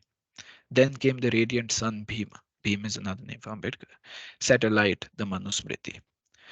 Sathe's reference to the Mahad Satyagraha, where protesting caste oppression, Ambedkar led the Dalit community of the village in burning the Manusmriti, the ancient Hindu code establishing the laws of caste, helps accentuate the centrality of Ambedkar's act of setting alight as an act of rejection and refusal. Not just refusal of caste oppression, but of the very order in which the Dalit body exists as that liminal being, the order of Manu. Refusal becomes, for Ambedkar, an act of departure, of stopping and leaving. Just a couple of more minutes, I'm sorry. Yet, as suggested above, these fugitive departures are not to go to some other place. There is no some other place. It's not and cannot be escape precisely because there is no escaping caste. To stop and leave is to write this sort of impossible demand, an impossible politics, insofar as it demands an escape from something that cannot be stepped out of. The let's go in Bagul is to go without having anywhere to go. There is no sort of emancipated future that Dhasal and Bagul write, no fabulatory rhythm that they can sing. Caste is everywhere, all around, enveloping and ossified in their work. Yet precisely this impossibility becomes the basis for fighting, resistance in the meantime, in the here and now, the present moment. Dhasal and Bagul, and here they sort of echo Morton, write such fugitive restlessness, a restive politics in which the concern is neither the negotiation nor the manifestation of a subject of politics. Instead, Dhasal and Bagul write the fugitive suspension, as we have seen, in which and out of which Dalit bodies are, which is here and now and yet not here. Suspensions and refusals is the rejection of a certain order of the subject and its arrival and final emergence. It is a rejection and refusal of a vision of the Dalit subject as self-contained, as autonomous, and in possession of a certain self-mastery. A refusal to fall into that trap of becoming or forming oneself into a stable subject by way of holding open or always traversing across the distension which for them is constitutive of Dalit manhood. Not only is there a dismantling here, as we saw before, but a persistent questioning, an inquiry that is constantly returning or turning into a posing of the unknowable, of the unintelligible, even the illegible. Nisna ghaslega, hyala manje kai, fasi khalli ka. These are questions that Dhasal poses in one of his works. Do you know? Do I know? Dhasal poses and counterposes questions that throw bodies back onto themselves, into that break. They cause an escape from subjective fullness. Against every attempt to envision, to write a stable Dalit subjectivity, Dhasal retorts, you have a lot to catch up on. What grade are you in? What grade? Such gestures of unknowability are a resistance and refusal to recognize, sediment, and stultify. We are faced with an art of writing that seeks out, recedes into the absence of totality. Recesses and gaps, folds where mastery and control are problematized. To name without naming, or to act without acting. Bagul's let go, or Bagul's sort of let go, is renunciation in this specific sense. The expression of a force, we can say, following Morton, and I quote Morton here, not held within the determination of any impossible, exclusively singularized agency, end quote. And this demands politics, as Elam points out, not accountable to regimes of recognition. We must stop. We must leave our own selves in favor of the collectivity of unknown comrades. The project of democratic appearance, of manifestation of an as full subject, of wholeness, is undercut, refused in favor of an invisibility into that unknown collectivity. An unknowability, illegibility, and invisibility that I want to suggest in Dhasal and Bagul is precisely the offbeat cadence of Dalit sociality or Dalit social life. The very sociality Dhasal tells us his poems write. And such sociality, even as it refuses the game of appearance, of subjectification and identity, plays its own game. In stepping away, what is taking place is not only some sort of anti-political gesture, but an escape that is all the more political. The game, have you gambled, right? Dhasal asks us in his poems. That Dhasal and Bagul write steps away precisely to enact its own politics, proceeding from a problematization of the very question of the subject, refusing to sing its song, falling away into the cacophony of an amorphous and illegible sociality. And there is a crucial aesthetic political potency to such refusal, an art of writing that generates, germinates, and sings its novelty, always ephemeral, tentative, uncertain, and undecidable. This suspension is exactly the aesthetic political production of newness, I suggest, because what is at stake is the creation of a different world in this one, of many different worlds, and their impossibility, somewhere there in between.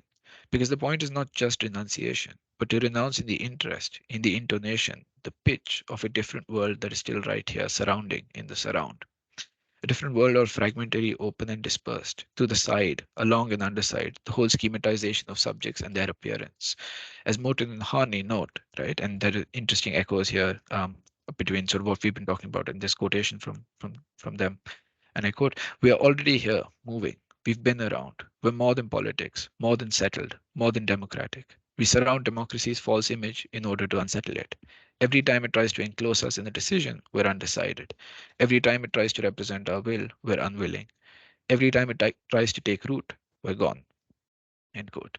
So in one respect, we're close in step with Roncière here, because Dalit writing does enact its own politics, and it is one that dismantles and dissolves, but always sort of into that interstice of break. But at this very point, we also see how Dhasal and Bagul speak back to Roncière, because even as, and this is, I swear, the last page, I'm sorry. Even as the politics of Dalit writing and their work performs dispersion and dissolution, this dispersion becomes precisely the imagination, the writing, the palpation of another world in this one, in which a novel, unknown and unknowable, illegible and ephemeral sociality is enacted. The question ceases to be one of noise and speech, insofar as the question of political appearance, of noise that now counts as speech, of the dissensus this transgression enacts, is passed by entirely. The question is not of any straightforward articulation of Dalit manhood. It is of articulating the inarticulable. It is a game, a play between appearance and disappearance, visibility and invisibility, manifesting and stealing away, of claiming in the name of the whole and renouncing all fullness in the unknowability and illegibility of a blurred, blurry, and blurring collective. There is noise and noise alone, and this phonocorporeal cacophony is nothing other than the Dalit sociality that Dhasal and Bagul write. And echoing Morton, this is not, but nothing other than, the performance of a still democratic gesture. Because to write Dalit manhood in the break is to forego appearance, forego speech. From the out over there, that is nothing other than the noise forever in the surround of speech, disturbing it, improperly interjecting, playing. To stop and leave, to leave the fold, to fold away, is to then perform this restless fugitivity. It is in this sense that Dhasal and Bagul write back to Roncière, a different literary politics that in and through its break opens a transversal zone of the in-between that is not in between. A field, a shanty out there, beyond the walls of grammar, as Dhasal would say, beyond the horizons of hope, beyond all pleasures and pains. Outside and under, alongside and within, that in the distension it generates makes possible the emergence of an indeterminate, amorphous, heteronomous Dalitality. And the Dalit manhood they write as a result is not an end, not the static image of a fullness, but a messy and excessive processuality. Not subjectification, but the disappearance of this very image into that very dense sociality, the whole collectivity of the unknown, of unrecognition. Politics of invisibility, of the interstice that is invisibility. That intending towards this limit, this place where words don't go, performs the creation, the offbeat interruptions of another world in this one, but on a whole other plane, a whole other octave, away from the subject and towards that broken interstice, the collectivity of unknown comrades, perhaps, and I just want to end with a somewhat Rancierian image, perhaps hastily gathered on a boat as it sets out to sea. Thank you.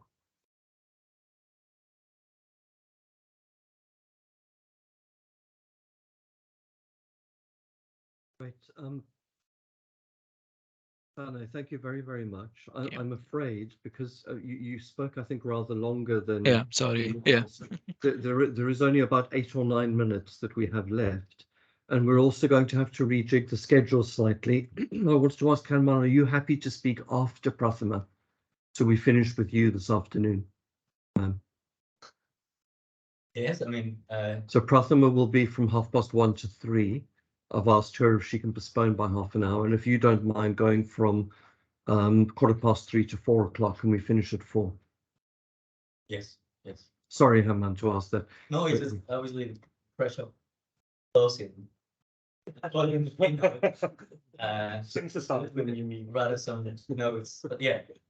So we've put the pressure of closing on Herman and colleagues. That means that we've changed the schedule slightly, but let's focus for the moment on Tanay's paper.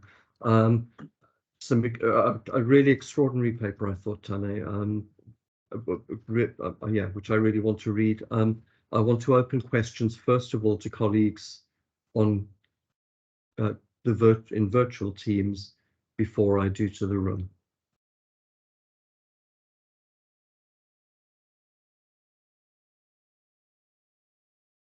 Gavin, nice to meet you, Gavin, by the way, welcome. Yes, thank you very much indeed. Yeah, well, thank you very much for your presentation. I'm not an expert on Dalit literature at all, but I was very interested in your presentation and what you were saying. So on the back of Mark's presentation, where he was giving definitions of politics, I'd be interested is just as a sub question really of what your definition is of literary politics, but going a bit deeper than that. Dhasal, I mean, I don't know his work, but obviously he has tried in his novel or novels out of Bombay to dismantle caste hierarchy in India. So my question, I mean, is this possible, or does it really matter whether it's possible? So, for example, I know of many people of Indian heritage, some of whom who live currently in India, and some who have moved away for lots of different reasons.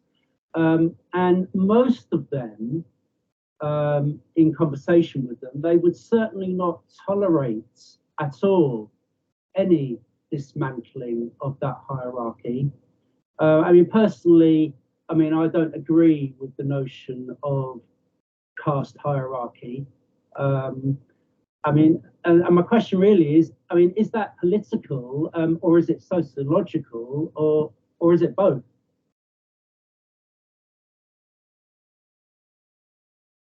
Anna, if you'd like to respond. Sorry. Yeah, sorry.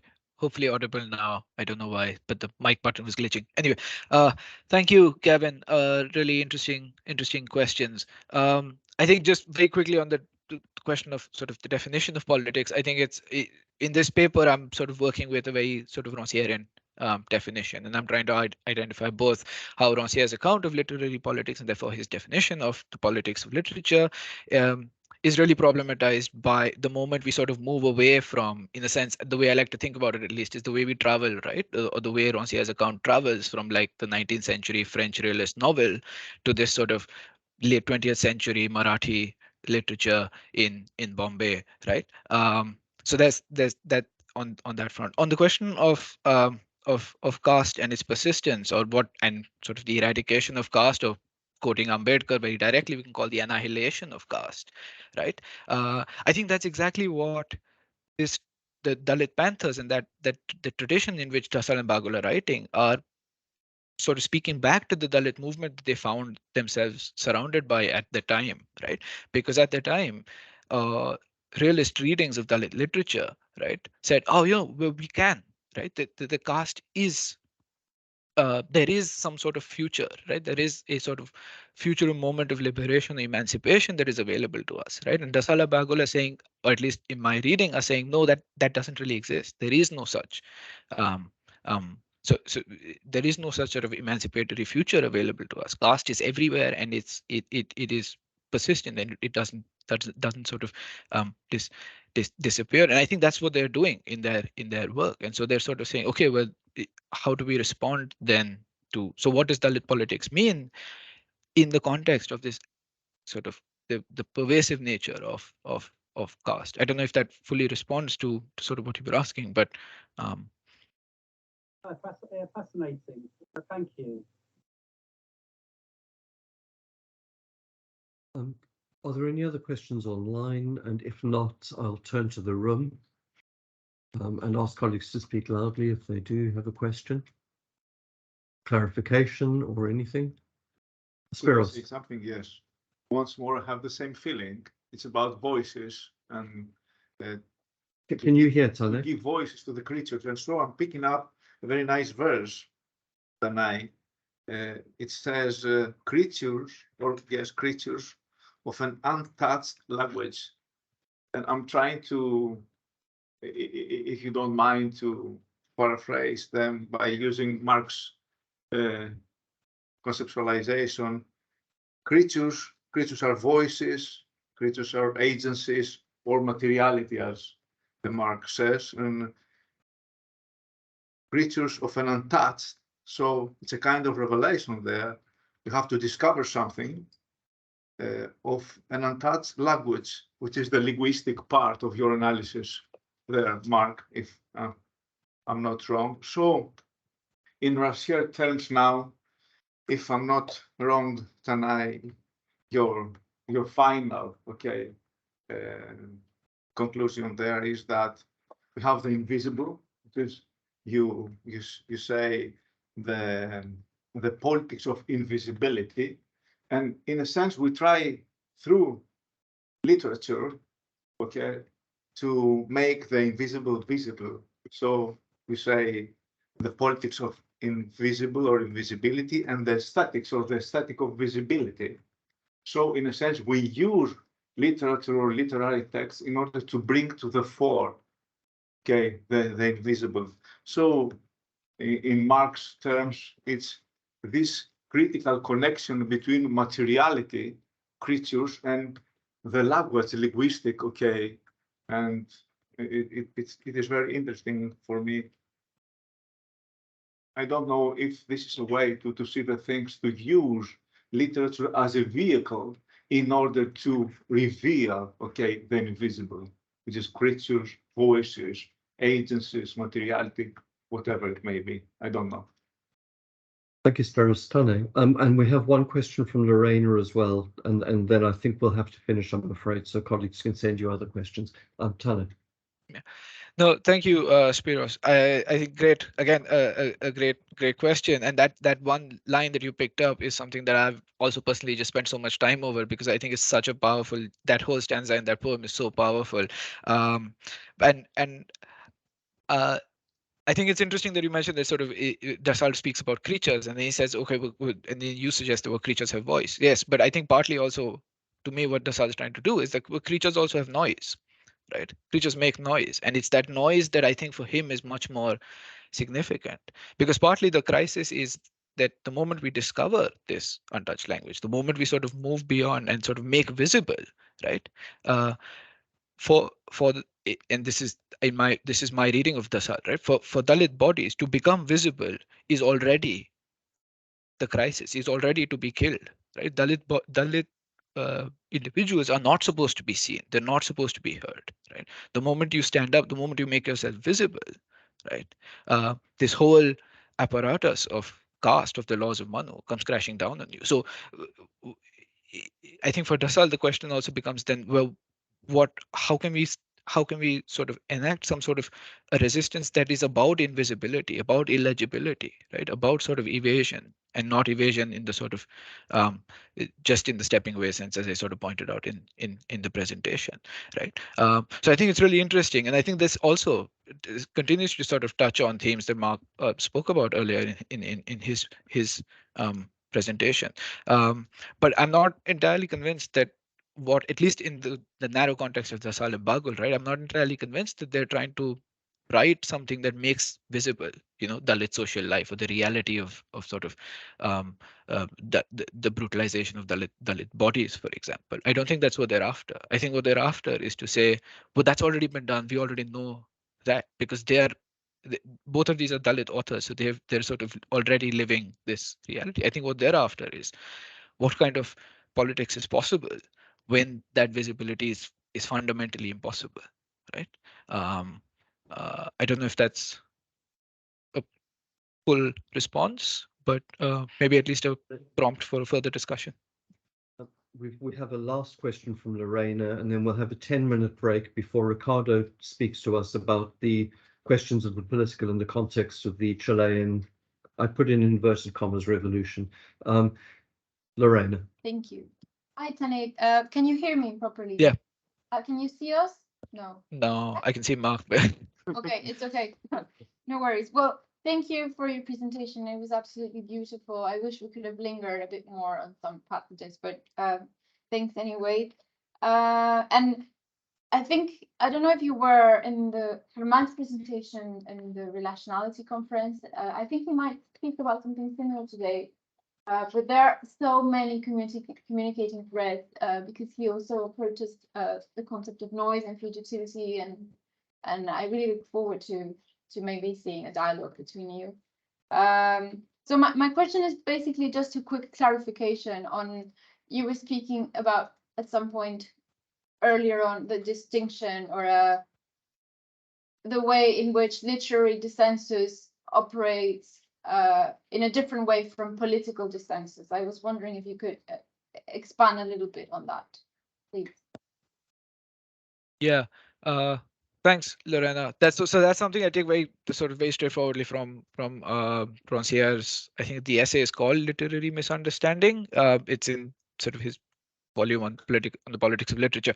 But I think what Roncier is trying to get at there is, and this is something that's sort of I find occurring throughout his work, is that he's also very, very hesitant about what literary the kind of politics literature can enact. And I think this is one way in which he's trying to work that out, right? So he's trying to argue that, well, literature does this really powerful thing where it breaks down what we take as given, right? The props, for instance, that Mark was talking about. And it breaks those down, but then literature cannot ultimately step back and recreate these in the context of my paper, for example. It cannot re-articulate or cannot articulate some sort of full subjectivity or full subject or collective, and it can't do that precisely because of the very operation that allows it to engage in that whole dismantling operation, or do that dismantling work, right? And in his discussion, particularly of Flaubert, right, he sort of identifies this point, I think, in a really beautiful passage on, I think it's Bernard and Pécuchet, the two copywriters in their office in Flaubert's novel, who are sort of, who eventually commit themselves to simply reproducing texts, right, and rewriting. And I think that passage there is really fascinating.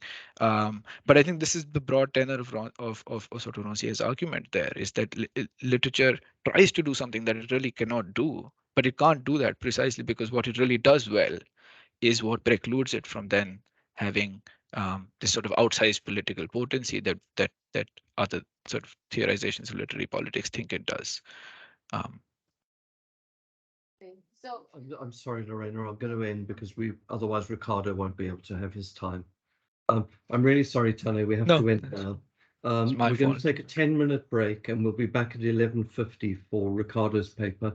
That will mean shortly after 12:30 we can have lunch, and the keynote will be at 1:30. Okay. so we'll have a decent break, and then we will have an afternoon session. Tanay, thank you. That was brilliant. If you could please send the paper through, that would be fantastic. And if everyone can join me in thanking Tanay. Thank you. See you back here in at 11:50. We will start at 11:50. I am going to try and perform something I'm not capable of, which is being disciplinary. Thank you.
So, colleagues, welcome back, and thank you for more or less being on time. I know a couple of other people are joining us in the moment.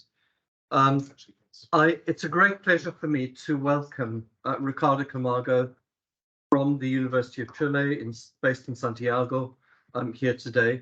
Again, I've known, and I'm doing the introduction because I've known Ricardo for a long time, so it's a particular pleasure because we haven't seen each other since the pandemic and the consequences of the pandemic. But more to the point, the reason Ricardo is speaking today is because of his own work on the political that has its origin in the particular political struggles in the context of Chile. Decades of political struggle in Chile, an attempt to establish democracy, constitutional crises, and the like.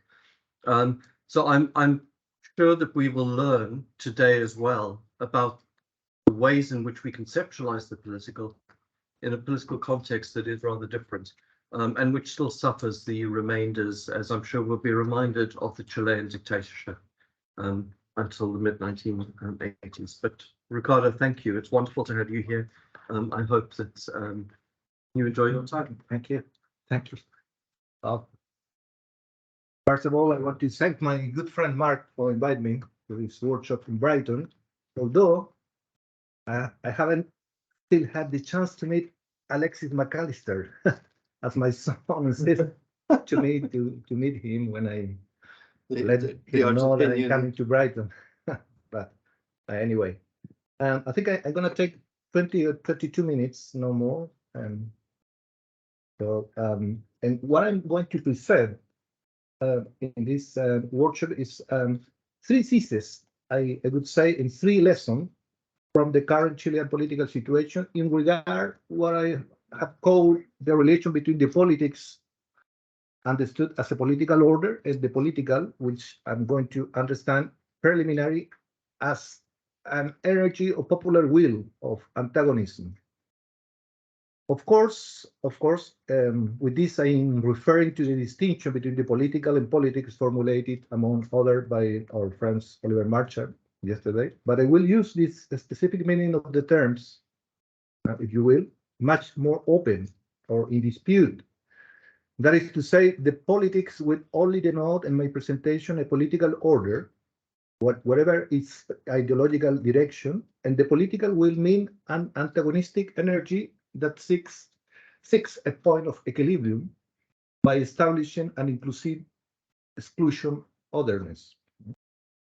Of course, the category of inclusive exclusion is associated to the logic of equivalence and difference in the dichotomization of the social field that Laclau has adequately deployed in his article, Why Do Empty Signify Matter to Politics?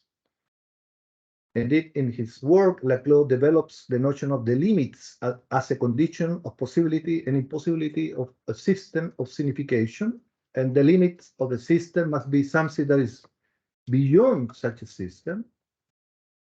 In that sense, the limits are someone, an external other. However, they cannot be totally alien other. Otherwise, as we know, they could not inaugurate a system of signification that will exist only because such limits are ultimately set up. And the solution found by Laclau, as we know, is the Derridian paradoxical expression to be a condition of possibility and impossibility of the system of signification. On the basis of this new category of inclusive exclusion, Laclau has summarized this paradoxical character of the limits as follows, and I quote it: "Two limits are always antagonistic, but the operation of the logic of exclusionary limits has a series of necessary effects which spread to both sides of the limits and which will lead us straight into an emergence of empty signified." End of quoting. However, we don't forget that the constitution of antagonistic relation as a response to an original dislocation is always in Laclau work a disputed alternative. In other words, the political inclusive exclusion has to compete and in some sense prove that it would be the best alternative in front of other non-antagonist discursive inscription of the dislocation, if you want, like those moralistic, technocratic, and I would say authoritarian way of building the social, something which is always in dispute. And that is the reason for what I'm inclined to give this meaning to the political in my analysis of the Chilean situation. In other words, the political understood as inclusive exclusion otherness, which is permanently disputed, may be more useful to capture a political process such as the Chilean one that present more than one question to understand it, or even some paradoxes, as we shall see. The first thesis will argue that October 2019 effectively represented a social explosion against a neoliberal way of life in Chile, which it can be represented as a constitutive lack of the Chilean society. And I present this as a thesis because in the last months in Chile, at least, this statement has not only been disputed, but in some sense caricaturated, saying things like it would mean to affirm that people are stupid and don't really know what they want. I will leave this point for the end. The first thesis, in other words, means to assume that neoliberalism is not only an economic system, but as Foucault said in the verse of Biopolitics, will show it as a way of life, or better still, a production of lives. In Chile, at least, that is particular evidence since after the 1973 coup d'etat was really established in Chile is the progressive constitution of this neoliberal way of life. I have written in one of my books about this, and I don't have time to go further now, only to say that the main rationality of the neoliberal way of life is, I would say, a high pressure that sustains a personal initiative to solve all the contingencies of individual life, what Foucault also called the entrepreneur of oneself. This high pressure was, I argue in this first thesis, was what birthed in October 2019. Of course, a burst of social pressure is not equivalent to the establishment of a new alternative way of life. Let's call it so post-neoliberal, even less in some sense socialist or radical democracy. Although it must be said that the months of the social explosion event in Chile were marked by a sequence of popular initiative of grassroots social organization not seen in Chile since the time of the resistance to the dictatorship of Pinochet. The second thesis argued that the dispute between the response to the social outbursts coming from the political order, and the political were preliminary won by the latter. This means that the collapse of what I have called here high pressure neoliberal way of life was quickly responded to from the politics, strongly pressured by the political, it has to say, with the call for a constitute process for a new constitution for Chile. It was, if you want, the first unprecedented victory of the political, the relation of antagonists that rightly constitute an inclusive exclusion, this is to say, a post-neoliberal way of life, over the old political order that has sustained the neoliberal way of life after the return of democracy in Chile in 1990. However, due to a combination of factors, amongst which we can mention the COVID-19 pandemic, the huge disinformation campaign carried out by the factional power of the old neoliberal order, the own mistake of the social and political forces that represented the energy of the political, and last but not least, and this would be a polemic one, the political ideological weakness of the Boric government, the current government. The constituent process was ultimately defeated in the plebiscite of September 2022. As I said before, the way to establish a new post-neoliberal way of life was never assured, and perhaps that was one of the main mistakes of the social and popular forces who believed that it was already won. That was not contingently fixed. On the other hand, the demobilized effect that the COVID-19 pandemic had on the process of social change has not been minor neither in Chile nor in the world. In Chile, this was evident and meant a real blackout of the popular energy awakened in October 2019. And finally, something that is still under research or study, the enormous amount of resources that the conservative economic and political power used to discredit the new post-neoliberal order that was announced. In Latin America, you have to remember the ghosts of communists, today Chavismo, Kirchnerismo, Petrismo in Colombia, etc., has never been dead and is used as and has been used with extreme efficacy in Chile since 2020 to date. This is a lesson that those interested in overcoming neoliberalism and radical democracy should never forget, and their recent Chilean experience is a good case study. A separate point is the case of the current center-led government in Chile, led by President Gabriel Boric.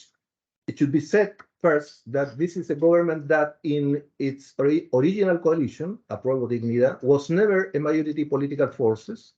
In fact, in the first presidential round, President Boric only got 27% of the vote and was beaten by the far-right candidate Jose Antonio Cast. Moreover, the certain threat of Cast winning the second round served for Boric to gather behind him the support of all of the forces of the center left that gave him the victory, but demanded to enter the government, moderate the government program, and above all, soften the original post-neoliberal political and strategic orientation held by at least some of the leading forces of the original coalition of Apruebo Dignidad.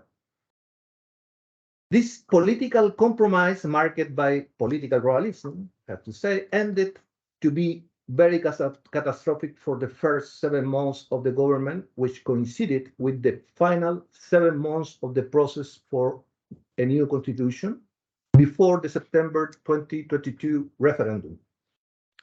In effect, this meant the government decision to pause the most important promise of the government in terms of social rights reforms, in the hope that the new constitution would make it easier to carry out the reform. However, this took place in a climate that tended toward an abstract call for political social conciliation, ignoring that October 2019 had meant a demand for urgent measures to favor a more exposed popular sector, basically the majority of population in a neoliberal regime like Chile. The policy of appeasement followed by the Boric government meant that the September 2022 plebiscite was seen as a referendum against the government, and this partly explains why the rejection option obtained 62% of the vote, very much in line with the rejection of the government by a disappointed electorate that see its promise unfulfilled only 7 months after the government took office. A government, let's not forget, that had embodied the message of finally radically changing the social injustice and corruption tolerated by the criticized former government of the Concertación in the last 30 years. Let's remember the slogan is not 30 pesos, it's 30 years, which allude to the fact that it was not only the increase in bus fares that had led to the social revolt in Chile, but the accumulated injustice of the last 30 years. Well, the realization that the promise of a government that they felt as their own were not going to be fulfilled, they couldn't in the current framework of forces, political forces, was very hard for the majority of population who expressed it with 462 of the vote, their annoyance. It's worth making the following point here. The left forces and the critical intelligence are wrong to interpret the electoral behavior of the majority of population who voted to reject a constitutional proposal that changed their new liberal living condition and established a constitutional text that made a new post-neoliberal way of life. using explanations such as the people don't know what they are doing, the people are stupid, as was heard after the debacle in plebiscite in Chile at that time. Rather, as we are arguing here, the result of the September 2022 plebiscite was very much in line with the rapid disaffection that the majority of people expressed with the leftist government that had promised to end the compromise for the last 30 years, but once in power, quickly reintroduced the politics of the Accords that got such a bad press in Chile. A politic that recalled the privilege of the so-called political class that was at the base of the embrace of the social revolt of October 2019. On the other hand, the campaign of terror deployed by the right-wing forces and economic power ended up being effective. And along with this, the passivity of the government, which months before September 2022 was already open to exploring alternatives to the possible triumph of the rejections option before supporting more decisively or rather pedagogically the approval option, ended up taking this toll on this option. If the government didn't decisively support the approved option, it was for a reason. It was set in the street. One thing led to another, and the government ended up building the tomb of the approval option. Therefore, so far from being absurd, the choices of the majority of the population who voted reject the option, in the September 2022 referendum was in fact very rational and well-founded, I would say.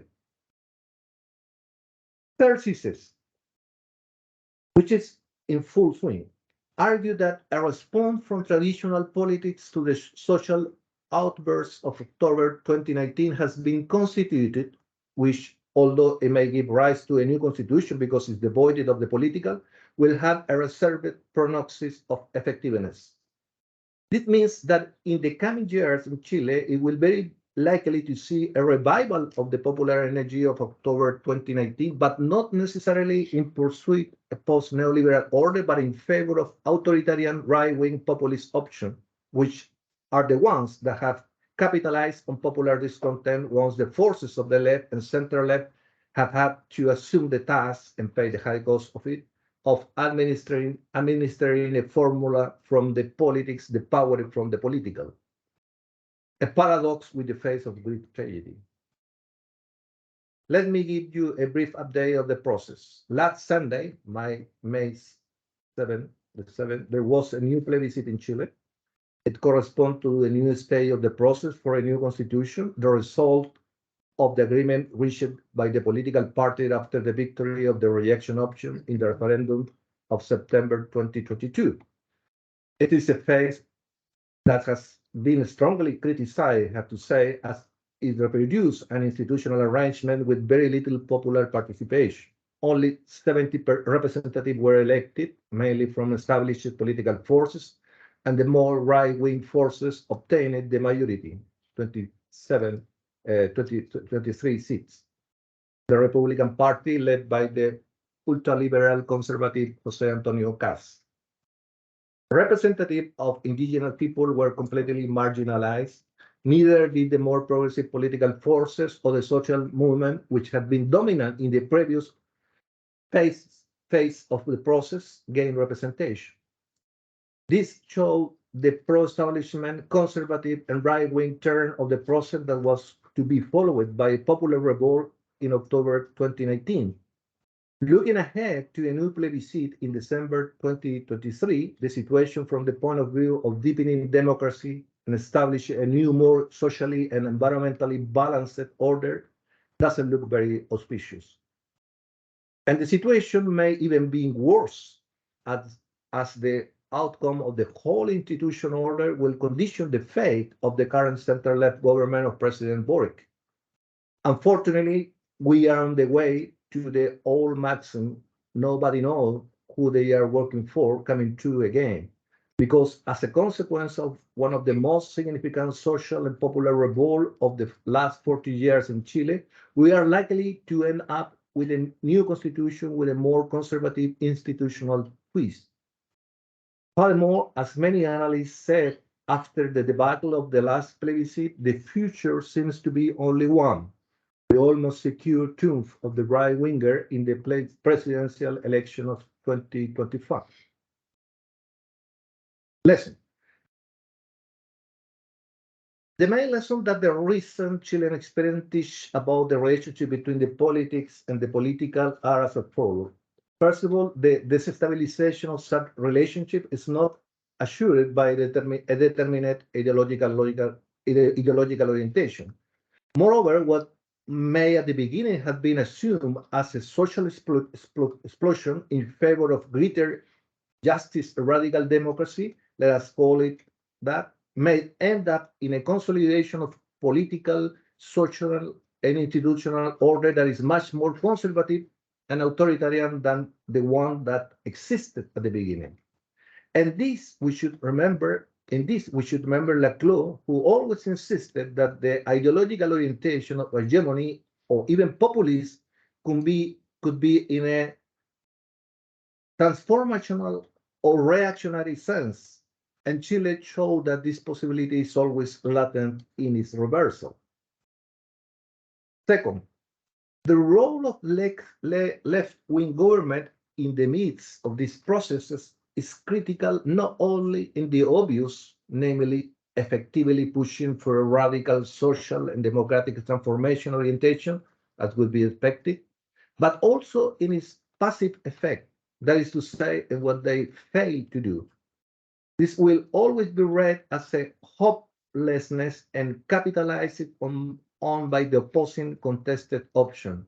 This is to say, authoritarian and populist right-winger. There is no zero sum in the politics of the left forces. Either they advance in democratic transformation or other advance even further in conservative reaction.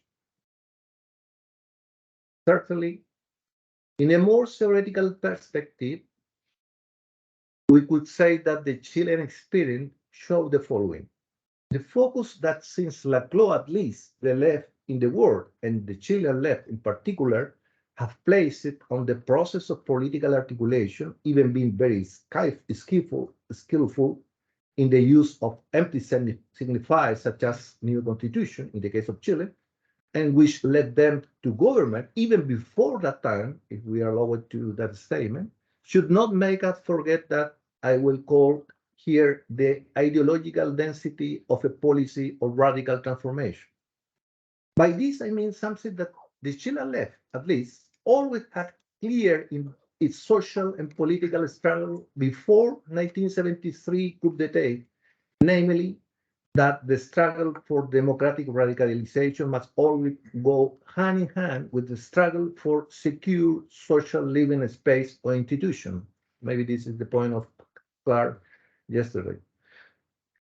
The Chilean left represented this as the struggle for socialism, of course, but in truth, it's always meant living spaces wrested from the blind pressure of the capitalist market. The post-coup new liberal Chile has made this line of dispute even more important as the high pressure spheres of social and individual life have become totalized. A left-wing policy that doesn't mitigate this pressure in any way is doomed to failure, and even more so to give rise to radical counter-option of right-wing authoritarian populism.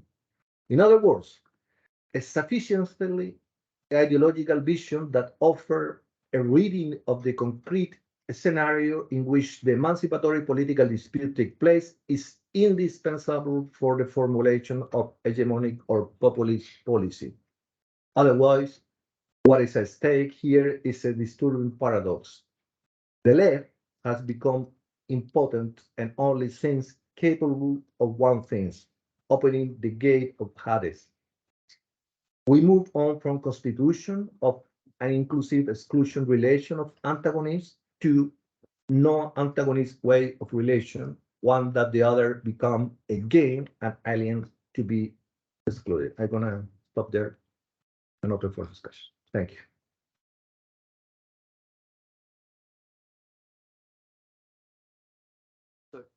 Ricardo, thank you very much. We will do as we've done before and see if there are any questions from colleagues online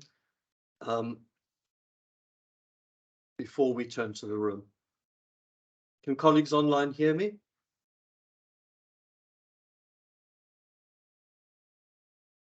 Yeah, well, I don't know if you can hear me, but I can't see any questions currently. So let's begin. Is there any, sorry, is there? Great, thank you, Serafin. Any questions online? Yeah, I'll come back to colleagues online. Any questions in the room?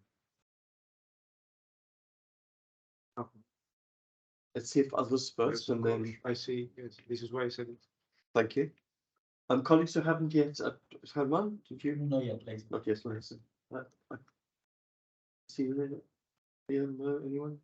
Okay, so let's begin with Spiros and then with Alan. Thanks a lot. Thanks And again Alan, for your speech. Thank you.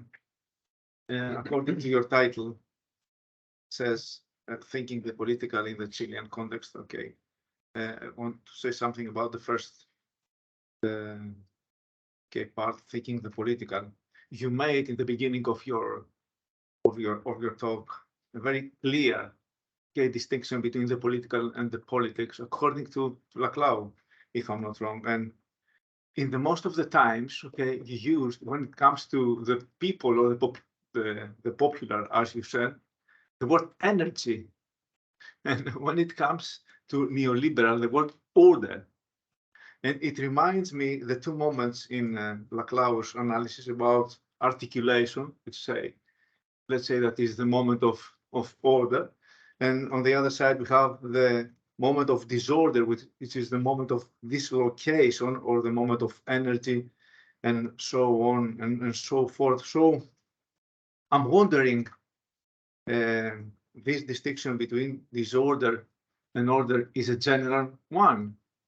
Okay, let's say if we have a progressive government there, this is not a new kind of order. For me, it's very simple. It's a successive flow of hegemonies, of orders and disorders with different ideological colors. So what is the difference between order and disorder? It's an ontological one or an ideological one? This is my question. Yes. Well, I'm assuming as I say in my presentation, an ideological density perspective if you want. And that's my point of view for my critique of the current Chilean situation. And with this I mean, if the, I would say, a progressive government, as you said, is not able to produce some change at that level, which means institutional level, I mean, as I said, a space that can be or would be able to be apart from the high pressure of this way of life of neoliberalism. In Chile is very evident. So the result probably is going to be like the result is taking place in Chile. I mean, the order, of course, is going to be always going to be there, a progressive order or reactionary order. But my point is that the order that we have to defend in a democratic radicalization perspective is an order that which have clear this density ideological perspective. I mean, progressive institution, radicalization of institution. If the progressive government don't have clear this point of view, then probably the dispute is always been in this kind of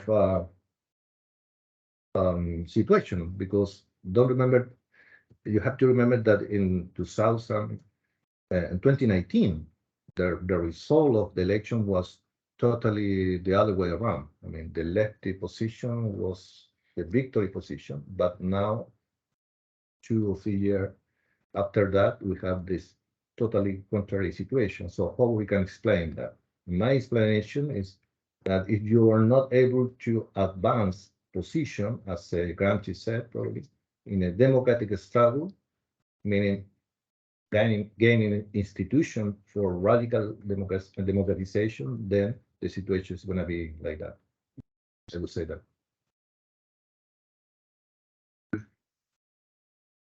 Thank you, Ricardo.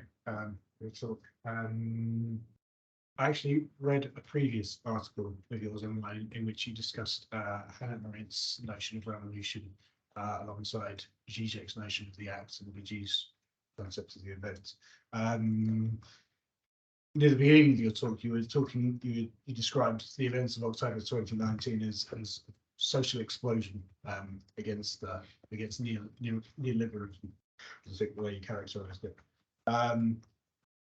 In that earlier paper, if it was, maybe that was some time ago, I don't know, but you quoted from Arendt on revolution and something to the effect that that in this text of hers, which I know is pretty old now, she says something to the effect that the revolutionaries of the French and American revolutions saw themselves as restoring an old order at the outset, and only later during the process did they realize what they'd let loose, as it were. I was just wondering if in the recent events in Chile there was any moment at which that could provide a new way of interpreting or events, or reconceptualizing anything that you've said. Difficult to say.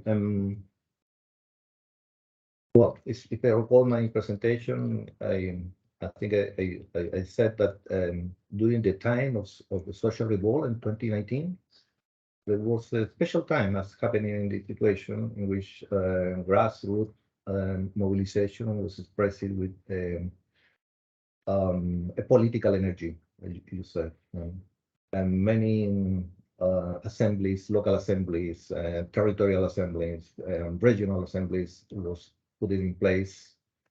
And you would say that from the Arendtian perspective, that was part of this, vision that this co-association of popular energy is always present in this political transformation.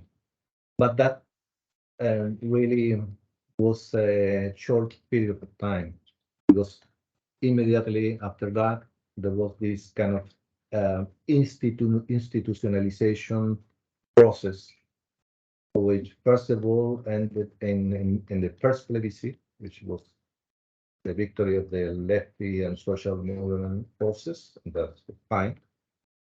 But we pay a price for that, and the price was to reduce this, obliterate in a way this social and political energy of the assemblies that were marginalized for the institutional process. So if you put Arendt here on the table, maybe you could put a new point of critics saying that we need institution, but we need some specific institution that can be in harmony with the social energy that probably is around institution. Has to we have to find a special way of keeping this energy of popular will without marginalizing it when the institutional political process is setting up, because it's always going to be setting up a political process like the one happened in Chile. But the problem is when that political institutionalization process pay the high price of leaving behind, I think, this social energy that nowadays we need for recuperate the process again, I would say. Yes. Yeah, thank you, Ricardo. Yeah, no, I don't know very much, next to nothing about the Chilean context, but I think I can And yeah, I'm really looking forward because I think these experiences are extremely important for the left everywhere, so to say. And I think I agree with your conclusions about this huge dilemma between, keeping the political energy and institutionalize the gains that we need to obtain. So I won't, but as I don't know very much about it, I'm not able to pose intelligent questions about it. So I would like to ask you to reflect a bit about this notion on inclusive exclusion, because or at least the way I read it when I first came about it was that there is at least a tension between this idea of inclusive exclusion and the other concept that you were drawing on with, which is that true limits are necessarily antagonistic. And I think it's very, very much in line with the two sides of Laclau's work, where because to say that a true limit is antagonistic is to say that in some sense it's possible to have a true limit. But to say that any exclusion, which would be a pure radical exclusion to establish a true limit, but then to say that to add the qualifier inclusive exclusion is to blur or to question the possibility of such a true limit. So what would your take be on that question? Yes. Oh, of course, I'm just using this category. I would say this reflection of this theorization from Laclau works, as you probably know better than me, that is developing along his intellectual trajectory, particularly from this paper that I quoted in my presentation, but also the new reflection of the revolution of time, as you mentioned yesterday, the notion of dislocation that appears in the work of Laclau. And what interested me of this whole intellectual trajectory of Laclau was this notion of inclusive exclusion, because I see there a tension, a productive political tension for radical democratic politics. That is to say,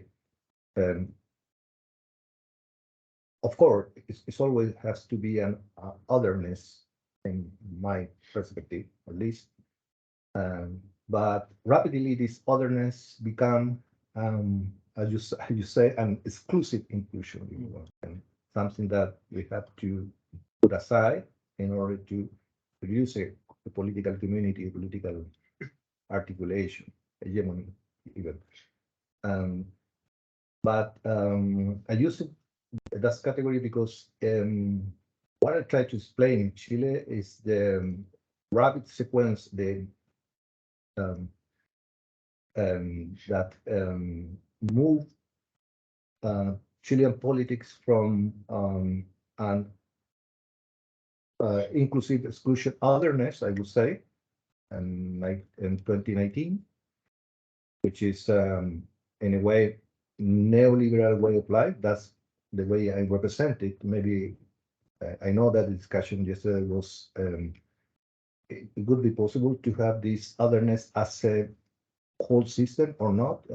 I think there is a discussion there. I think it's possible, and in the case of Chile, clearly was this social explosion, again, this high pressure of way of life, if you want. That's my interpretation. But nowadays we have this otherness, if you want, which is not an inclusive exclusion, which is the classic otherness, such as the illegal immigrant, the dangerous people as delinquency, which is the right-wing agenda, traditional right-wing agenda, who is in place, and that explain, and according to my point of view, the victory of the right-wing process. So I think we have to reflect more in the necessity of otherness, but particular otherness, but otherness which is an inclusive exclusion. And I think that is also the work of Chantal Mouffe and whatever. And just using it as a category, but of course you're right that we have to think what is the problem with this category also. And I take your point, too limited and unnecessarily antagonistic. So, what too limited really means, that's a good point. I think I have to think more about that. But my use of the categories is just instrumental use to interpret the current political situation in Chile. Are there any other questions in the room or online? I have some questions, but I'm going to ask over lunch if that's okay. Fantastic. Dinner. Dinner. And in particular, just for colleagues online, I'm interested in the work of Nona Fernandez, who is a fantastic Chilean novelist and playwright, who I think has been instrumental in fomenting the imaginary of the left in some respects. But if there are no other questions now, I think we should have a proper lunch, unlike yesterday, for 55 minutes. And we will be back at 1:30 for the keynote from Prathama Banerjee. Prathama is speaking from Delhi. So I would ask at 7 o'clock in Delhi for her, because it's 5.5 hours difference, which I didn't know was possible. But I would ask colleagues to be back on time, so that, because it's 7 o'clock in the evening, and obviously she will have other obligations as well. But thank you to everybody. Thank you very, very much.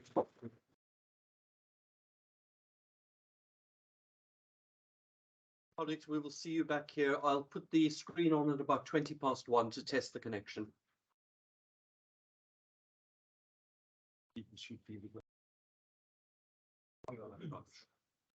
Exactly. You should be.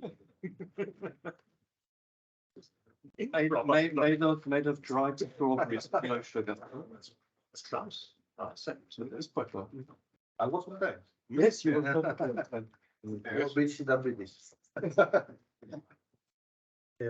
Yeah, it's dried strawberries. Very rare thing. Very nice. That's really nice.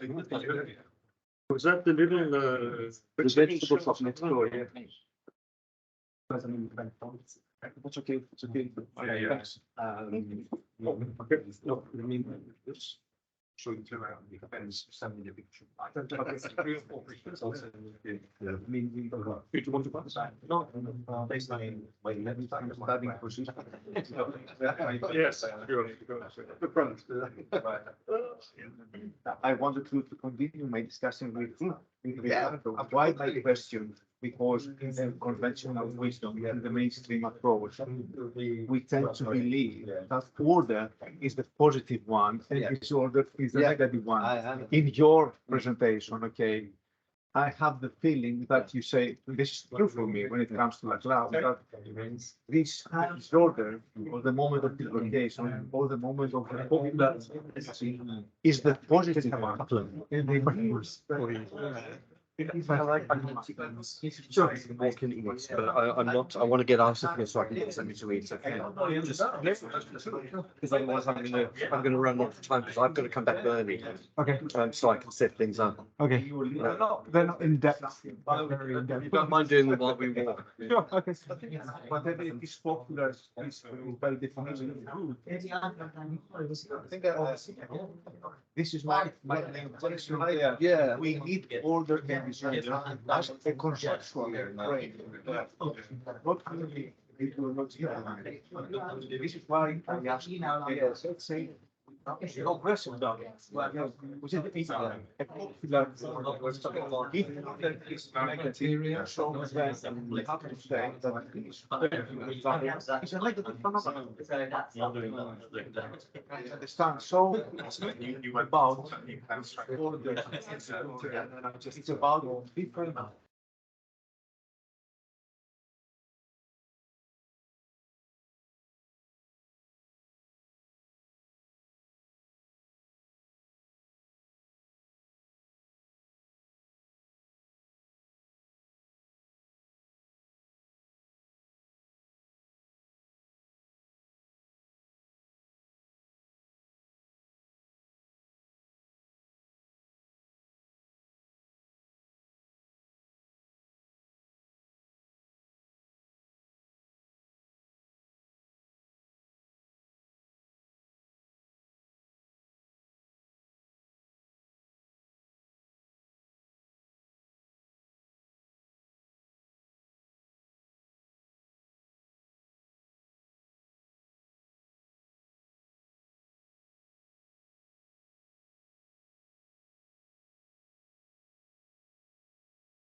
Hi everyone. Somebody's mic is on. I think it might be yours, Tara. Thanks. We're just waiting for Prathama to see if she can join us, and if not, to make sure she can.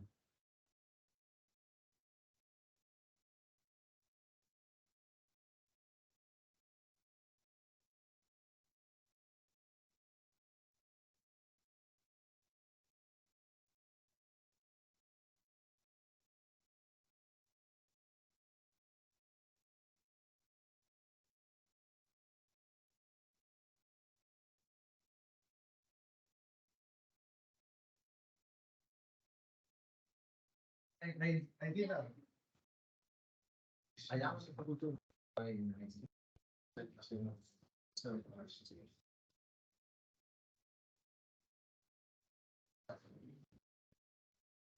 business as usual. Back. The boys are back in town. You shouldn't be quoting 1980s songs. Yes. Thin Lizzy, Sorry? Is it Thin Lizzy? Phil Lynn. You know that Gary Moore is over there at the rotting dean. No, I didn't. Yes. I have been there a lot of times. There is a small cemetery in the St. Margaret's Church. It's amazing. He's buried there. It's amazing.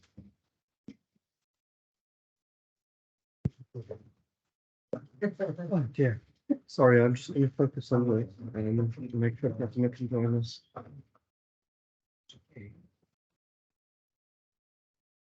Warm in here, isn't it?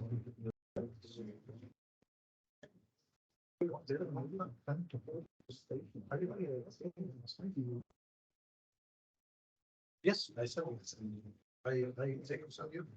That's very. Okay.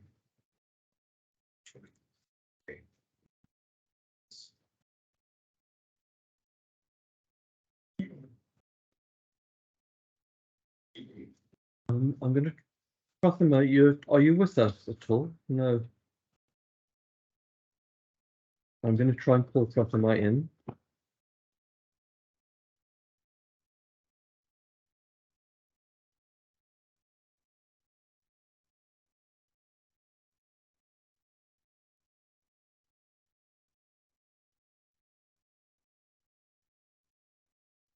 Hi, Peter. So, apologies, colleagues. We're just waiting for Prathama to join us, and I'm hoping that we don't have any security issues, because the university seems to have a slightly mad security protocol, to put it mildly.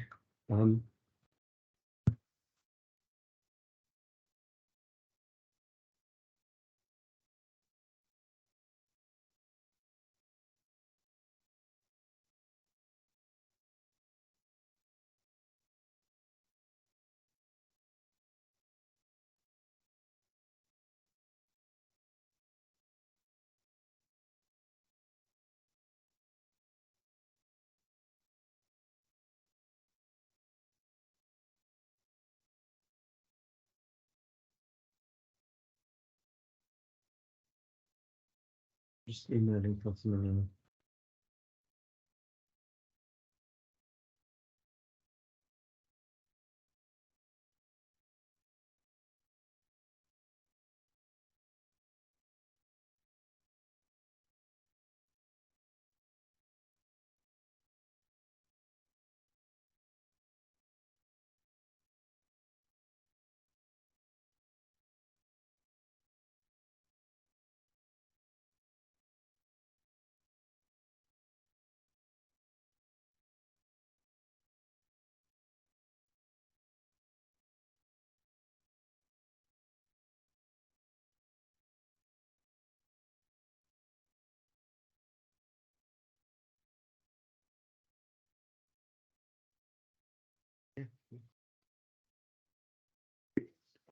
Not sure what's happening, so.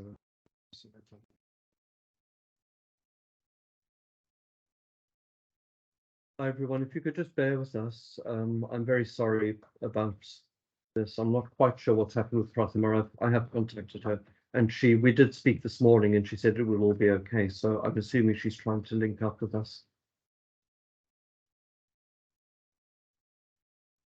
questions coming through the guest.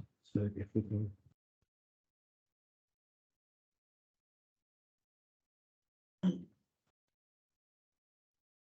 So if I do request to join,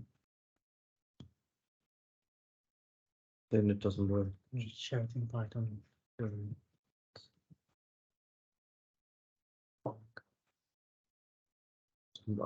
I have sent it to her already.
Okay, well, we're going to have to wait for a few minutes. I'm not quite sure what's happening in Delhi. I have an email, just so everyone knows, I had an email from Prathama this morning saying it was absolutely fine, she'd be here, and she had downloaded the Teams app, and we've added her to that.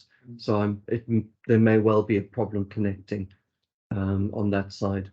But I've sent Prathama an email. We're going to have to wait a few minutes. Maybe colleagues want to talk about the politics of the novel while we wait to each other.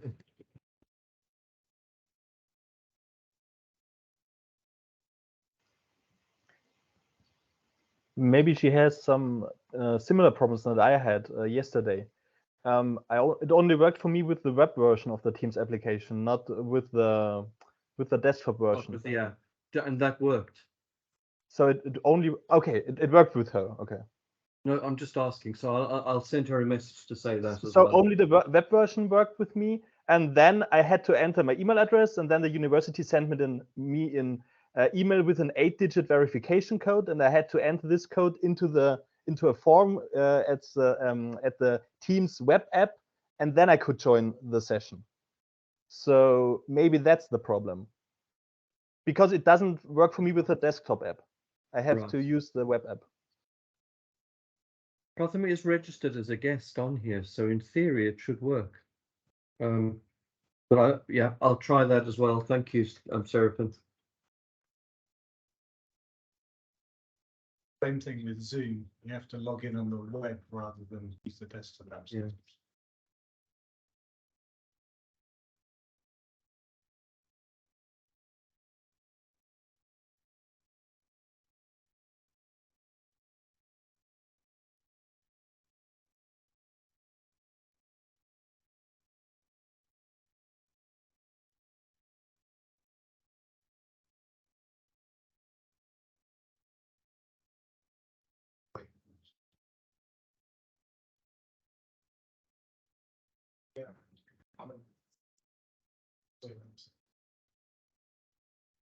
Oh, there we go.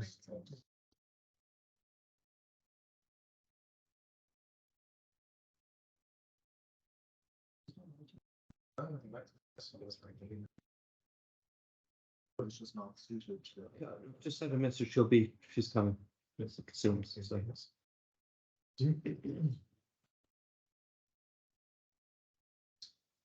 Some of them.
Yes, I received it because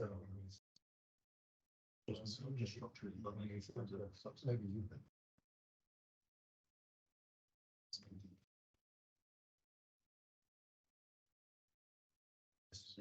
Let me. Yes.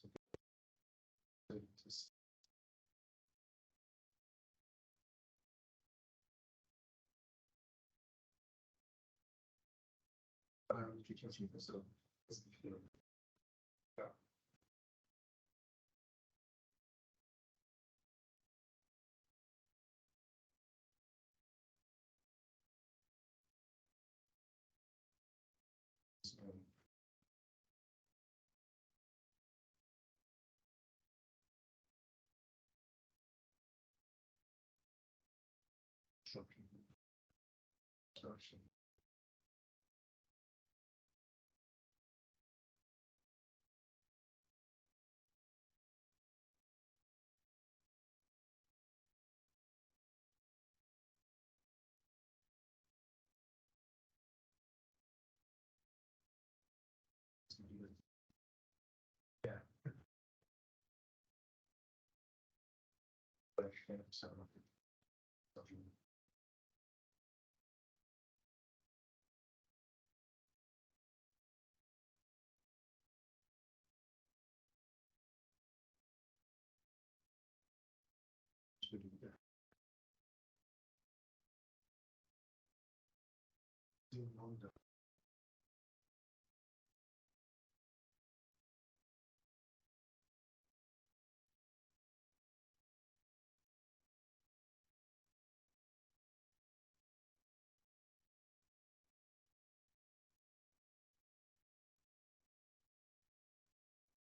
I had a message saying she'll be joining us shortly. So I'm sorry, colleagues. We just have to wait. Never mind. Please have a beer. It's for relax. Relax. Say. Time is out of our control. Yes.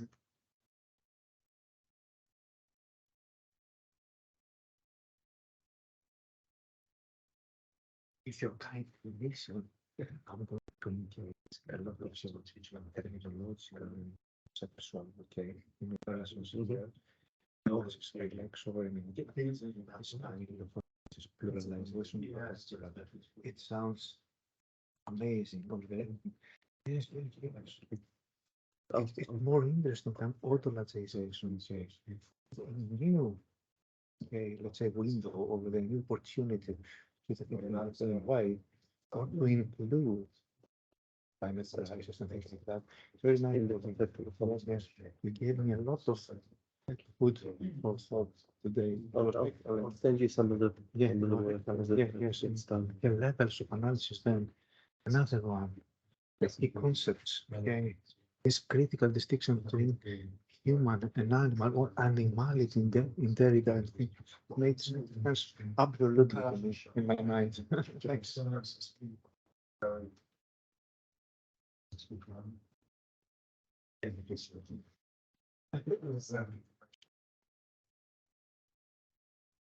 Yeah, it's really complex.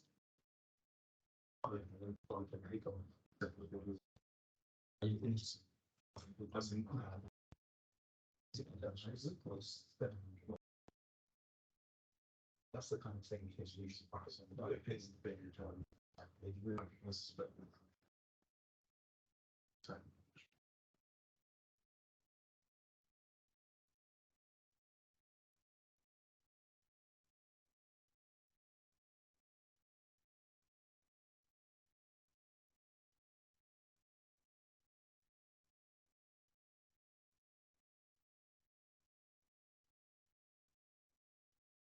Yes. So, yeah, it's like